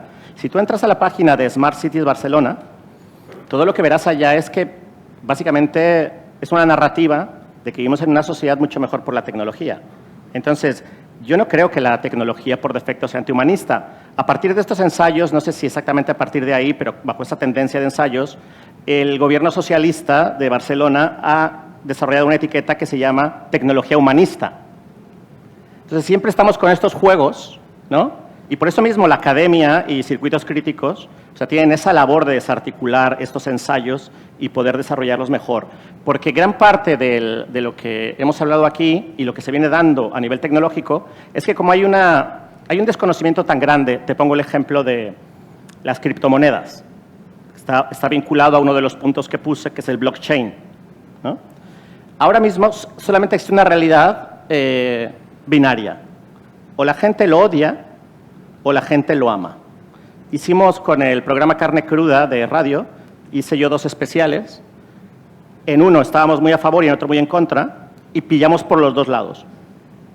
Esta dicotomía a quien beneficia es a los desarrolladores de tecnología, no a la resistencia en este sentido, ¿no? Porque en el fondo el tipo de tecnología de blockchain, Bitcoin, también tiene cosas muy potentes. De hecho, hay un proyecto en Cataluña, en Barcelona en concreto, que trabaja con el tema de los datos de la salud para un montón de proyectos similares a los que comentó la compañera. Y usan el blockchain para el anonimato, para poder mejorar la salud de las personas en los hospitales públicos. Pero en ese debate, ¿no?, de polarización política, que no solamente es de la tecnología, sino es a nivel global, se desaparecen todos los matices intermedios y es ahí donde tenemos una pérdida muy, muy grande de espacio crítico y constructivo. Entonces, definitivamente yo estoy en desacuerdo con lo de Sadin de poner ahí esa etiqueta, porque lo único que genera, que también mucha gente, entre otras cosas, cuando saca un libro quiere hacer un clickbait, pues porque el libro no necesita salir. Entonces necesitan frases que puedan encender. Seguramente adentro habrá una reflexión más profunda, pero de entrada la respuesta sería no estoy en nada de acuerdo con ese tipo de sentencias, ¿no? Claro, yo también veo que cuando decimos que la tecnología es antihumanista, lo que falta sobre todo es ver que la tecnología sin las personas no sirve para nada. La tecnología es para las personas, la desarrollan personas y es para las personas, ¿no? A menos que, bueno, los bots charlen entre ellos y luego se inventan un lenguaje, como ya ha pasado. Así que, bueno, es para las personas. Entonces, sistemáticamente vemos, como decía el compañero, entidades o instituciones que se dedican a la tecnología que de repente como colaboramos con iniciativas artísticas, colaboramos con iniciativas éticas, ¿no? ¿Cómo que colaboramos? O sea, esto tendría que estar ya en la base, ¿no? De la misma manera que de repente es como que en la formación más temprana en tecnologías, el STEAM, ¿no? Science, Technology, Maths en medio ambiente, le añaden la A del arte. Dice, claro, es que si no vamos cojos, ¿no? Es que si no, los ingenieros y las ingenieras piensan que no son creativos y creativas. Bueno, pues súmale, ¿no? Súmale. Y en el ámbito de la tecnología, aún sumar el diseño o sumar el punto de vista humanista se comprende, pero en ciertos ámbitos científicos en el que, bueno, yo he tenido la suerte de poder colaborar, entender que venga un externo a ofrecer una innovación de producto o de desarrollo es algo harto difícil, porque ¿quién va a saber más de ingeniería que el ingeniero o la ingeniera? ¿Quién va a saber más de resistencia de materiales que el ingeniero y la ingeniera, ¿no? O sea, lo que tenemos compartido con esas estrategias de falso conocimiento en el design thinking, como ni así pueden incorporar esta innovación o este pensamiento o ese desarrollo de imaginarios de futuros, ¿no? Así que hay ciertos sectores que son más permeables que otros, pero para mí es pretender tener una visión de escala que sea adecuada, o sea, saliendo de la dicotomía de bueno y malo, sino poniendo el énfasis en la escala, decir, bueno, abro el foco y veo las consecuencias de aquello que estoy haciendo, abro el foco, abro el plano temporal y espacial y veo más y más consecuencias. Para mí, incorporar esta escala es incorporar puntos de vista y personas de diferentes entornos, con diferentes formaciones, backgrounds y conocimiento, y no perder no perder de vista que la tecnología la hacen seres humanos y la usan seres humanos. Sí, yo tengo un poco más que añadir a lo que habéis dicho. De hecho, yo, si tuviera que decir algo, diría que la tecnología podría ser neutra en función de quién usa esa tecnología, ¿no? Puede ser anti-humanista, pero yo creo que también puede ser pro-humanista, ¿no? Y de hecho ese yo creo que es uno de los problemas, ¿no? O soy del bien, o soy del mal, o soy de Nadal, o soy del otro, que ahora no recuerdo cómo se llama, ¿no? O soy de ultraderecha, o soy de ultraizquierda, entonces... ¿Y eso quién lo provoca, no? Pues seguramente lo provoquemos nosotros, ¿no? Como creadores, también como consumidores, y lo provocan también los medios, ¿no? Entonces, ¿qué es lo que tú decías, no? Los clickbaits estos han hecho mucho daño. No deja de ser una tecnología usada usada desde el punto de vista, ¿no?, monetario de una empresa, ¿no? Entonces, el hecho de tener que estar posicionándose todo el rato en o blanco o negro no nos permite ver, ¿no?, toda esa escala de colores, que creo que es interesante y que creo que cualquier movimiento que nosotros hagamos, cualquier acto, tiene sus consecuencias, que pueden ser buenas y pueden ser malas, pueden ser intermedias, ¿no? Y un poco yo creo que deberíamos volver a pensar en eso, ¿no?, en esa paleta de colores, y que no todo es blanco o que todo es negro. Sí, yo, para aterrizar un poco con diseño, para no irnos exclusivamente a tecnología, por ejemplo, me viene un ejemplo muy claro, que es el hecho de diseñar algo, diseño este libro o ese teléfono, y el diseño históricamente es devoto a la prestación de servicios, ¿no? O sea, alguien me hace un encargo, y ese encargo sí o sí es para venderse, ¿no? Ahora mismo, gran parte de la industria de lo verde es porque es muy rentable. O sea, hay gente que hasta aunque no se lo crea, pues está haciendo productos verdes, pues porque sabe que hay un mercado para eso, ¿no? Y lo mismo ha pasado con un montón de tendencias históricas. Pero, por ejemplo, un cambio de paradigma podría ser que cuando se produce un producto pudiera tener varias vías de financiamiento, de capitalización económica, ¿no? Por ejemplo, tenemos una serie de prácticas que se enmarcan en lo que se conoce como Open Design, tenemos otro tipo de productos que se conocen como en prestación de servicio, y eso lo hemos olvidado, sino un producto o es para lucrarse o no. Y realmente la sociedad es más compleja que eso. De hecho, ya en muchos productos cuesta que la gente se pueda lucrar con ellos, sino su sistema de subsistencia tiene que ser otro, ¿no? Por ejemplo, el periodismo, ¿no? El periodismo ya es muy difícil que se pague como se pagaba históricamente y tiene que buscar otras vías como publicidad, suscripciones o tal. Entonces, yo creo que dentro del diseño también es fundamental empezar a expandir la idea que cuando se diseña algo puede tener varias derivas de output económico que pueden pasar por un montón de procesos que algunos ya existen, desde el intercambio, desde la construcción de conocimiento con universidades, desde la venta de un producto. O sea, ese mismo proyecto y un poco lo desarrolló John y Ana en la otra charla que tuvo, con el ejemplo de montar una exposición, pero ya sabiendo a dónde van a ir todos esos materiales, ¿no? Y fue también lo que desarrolló aquí la compañera.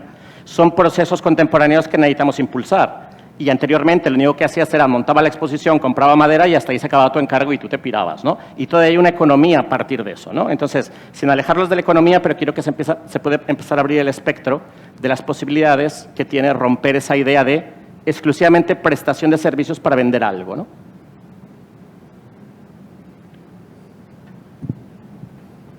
Muy bien.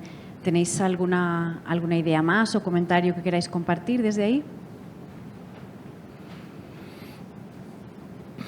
A mí me gustaría realizar una consulta, particularmente con una palabra que has traído tú, John, al debate, que es lo neutro, y ya que tú nombraste a Roland Barthes, también hago hincapié en esa palabra, y es si la tecnología aparentemente es neutra y es lo que nosotros hacemos con ella como herramienta, ¿por qué no postular a Internet como otras tecnologías como aliado? ¿Y por qué no postular también, volviendo a tu pregunta inicial, y ya que estamos en un foro universitario, postular a la educación como un enemigo? Digo, ¿no hay algo que falló ahí? Si la tecnología es una herramienta a la que nosotros le otorgamos funciones y la que nosotros definimos, ¿no hubo un puente que estuvo mal entre esa herramienta que no supimos usar o que aparentemente no estamos sabiendo usar? ¿Es para alguien en concreto? Es que no alcanzo a ver, perdón. Ángel. No, para el que quiera contestar. Bueno, es interesante tu pregunta. Yo sí que defiendo, ¿no?, que la tecnología, el diseño y demás es una herramienta. Pero sí que es verdad, ¿no?, y después de escuchar a Efraín, sí que es verdad que el librito de instrucciones pues lo escribe Adobe o lo escribe, ¿no? Entonces muchas veces es muy difícil salir de ese sistema, ¿no?, que no te das cuenta hasta que viene alguien y te dice, no, pues no, espérate un momento porque tú estás diseñando, pero estás diseñando por Adobe, ¿no? Entonces, yo creo que siendo consciente, al menos, ¿no?, en un primer término, de que esa caja de herramientas tiene un libreto escrito por alguien que no es neutro, seguramente, ¿no?, pues creo que ya es un primer paso, ¿no? Es decir, vale, un momento, tú me estás explicando esto, pero creo que ese conocimiento o ese librito de instrucciones lo tienes que poner en barbecho, o al menos tienes que pensar el porqué de las cosas, ¿no? No lo sé.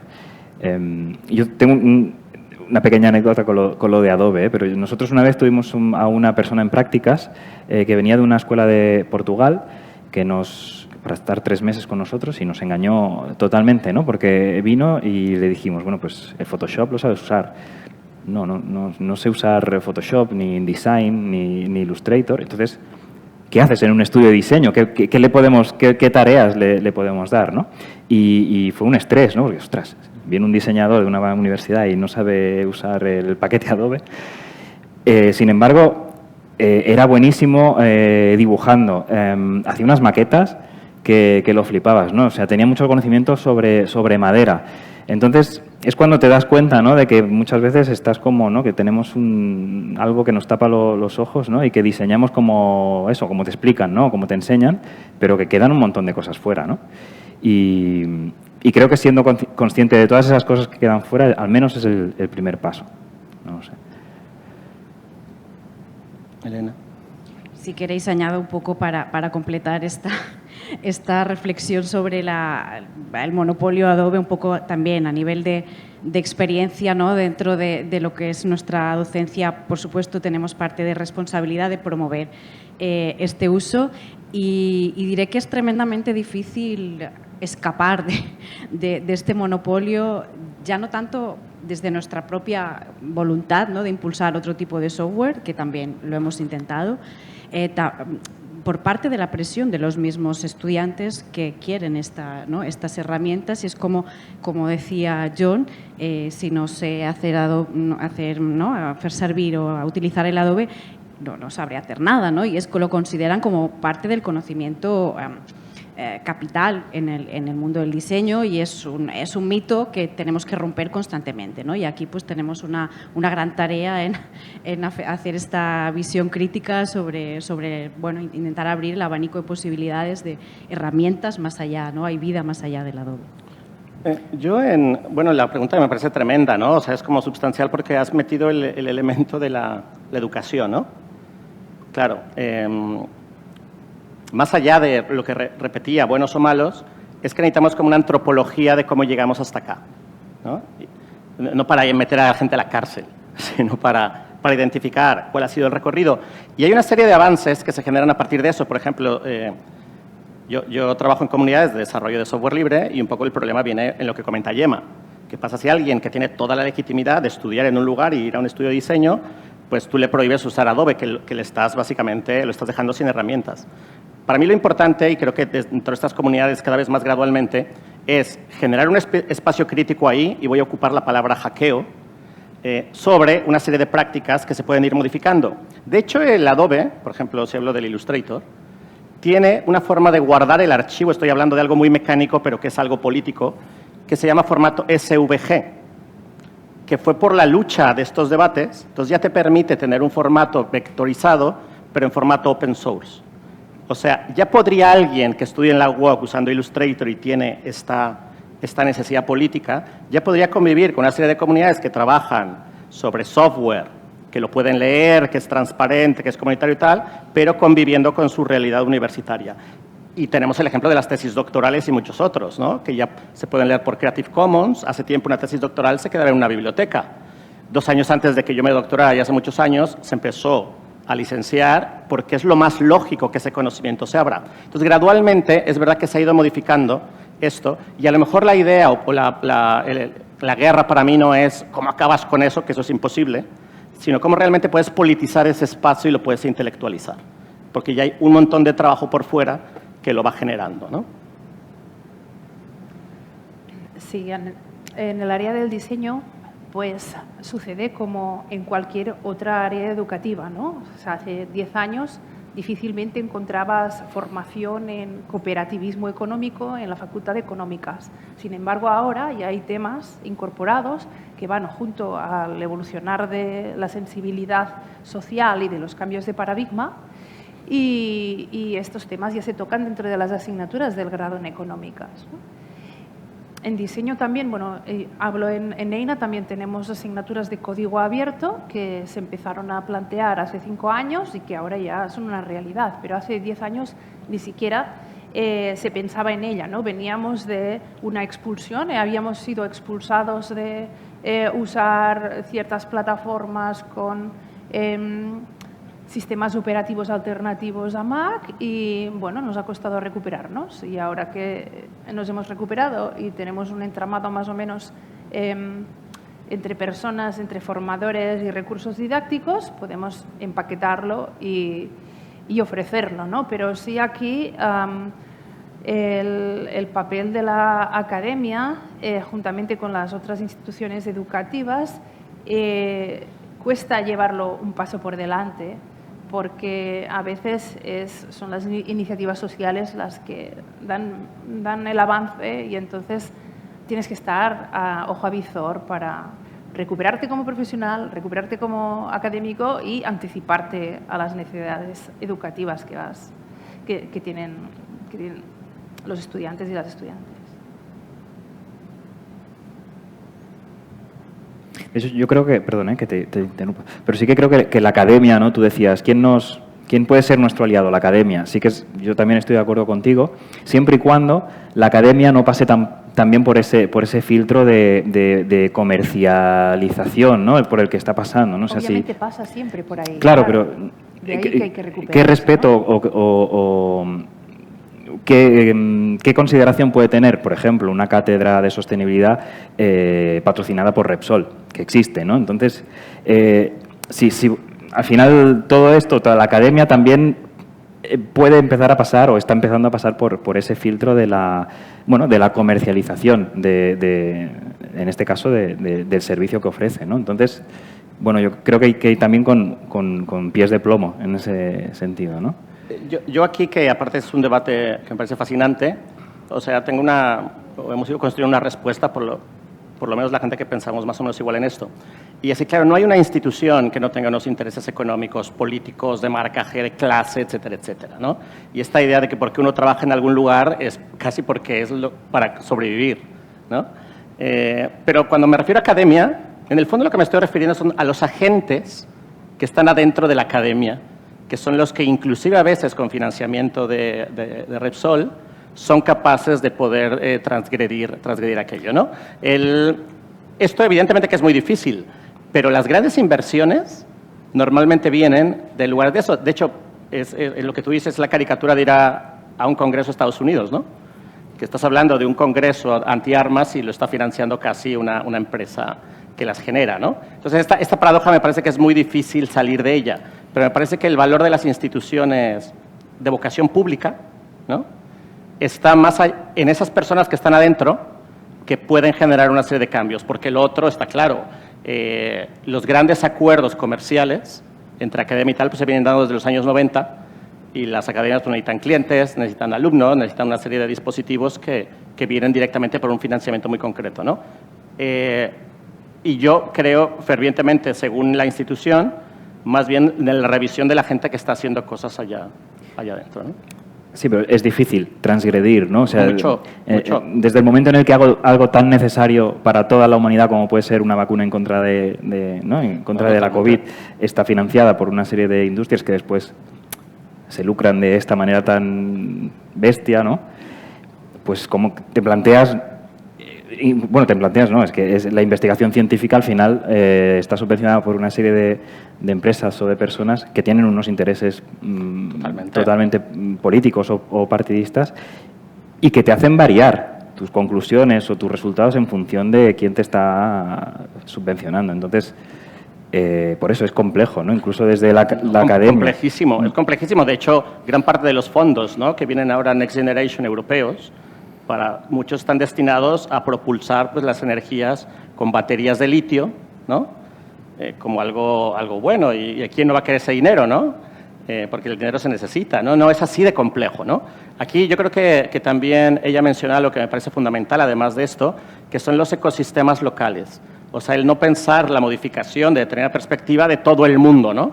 Como voy a modificar y ahora el mundo va a ser bueno, sino de escenarios concretos, comunidades localizadas, escaladas a nivel humano, que puedan operar mejor en su proceder y en sus objetivos, ¿no? Con Gemma ahora se está esperando la resolución de un proyecto, por ejemplo, que habla de transporte de cooperativas de bicicletas de mujeres, ¿no? Ellas están modificando su espacio cotidiano. No es voy a acabar con Uber, ¿no? Eso es como imposible. Pero hay espacios domésticos, micropolíticos, que se pueden ir trabajando, me parece, aparte desde la alegría y el festejo, no siempre desde este tema de combate a muerte, ¿no? Muy bien, pues estamos ya cerca de la 1. Yo creo que podemos dejarlo aquí. Cerramos la mesa de debate, la mesa redonda. Muchas gracias a los tres por vuestras aportaciones. Ha sido una mesa súper interesante. Nos vamos con muchas ideas ahí dando vueltas en la cabeza. Y ahora, bueno, subirá Ayub para cerrar el acto. Muchas gracias a los tres. Gracias. ¿Pero ese no es tu libro? Bueno, es como difícil hacer un resumen de lo que hemos hablado.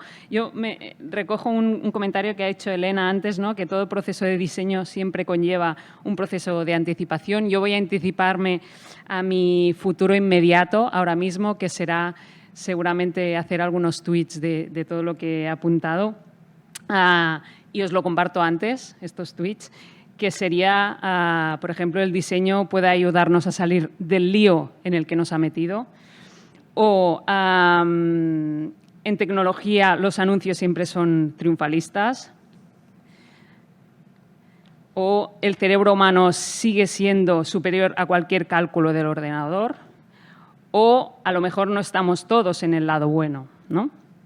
Y lo acompañaré con unos hashtags que serán apocalipsis, consumismo, salud mental, datos biométricos, emociones, sesgos, economía de la suscripción, indisciplinariedad, boomerang, fricciones, revoluciones, Bad Gyal, yo soy de las que no sé quién es, tengo una edad,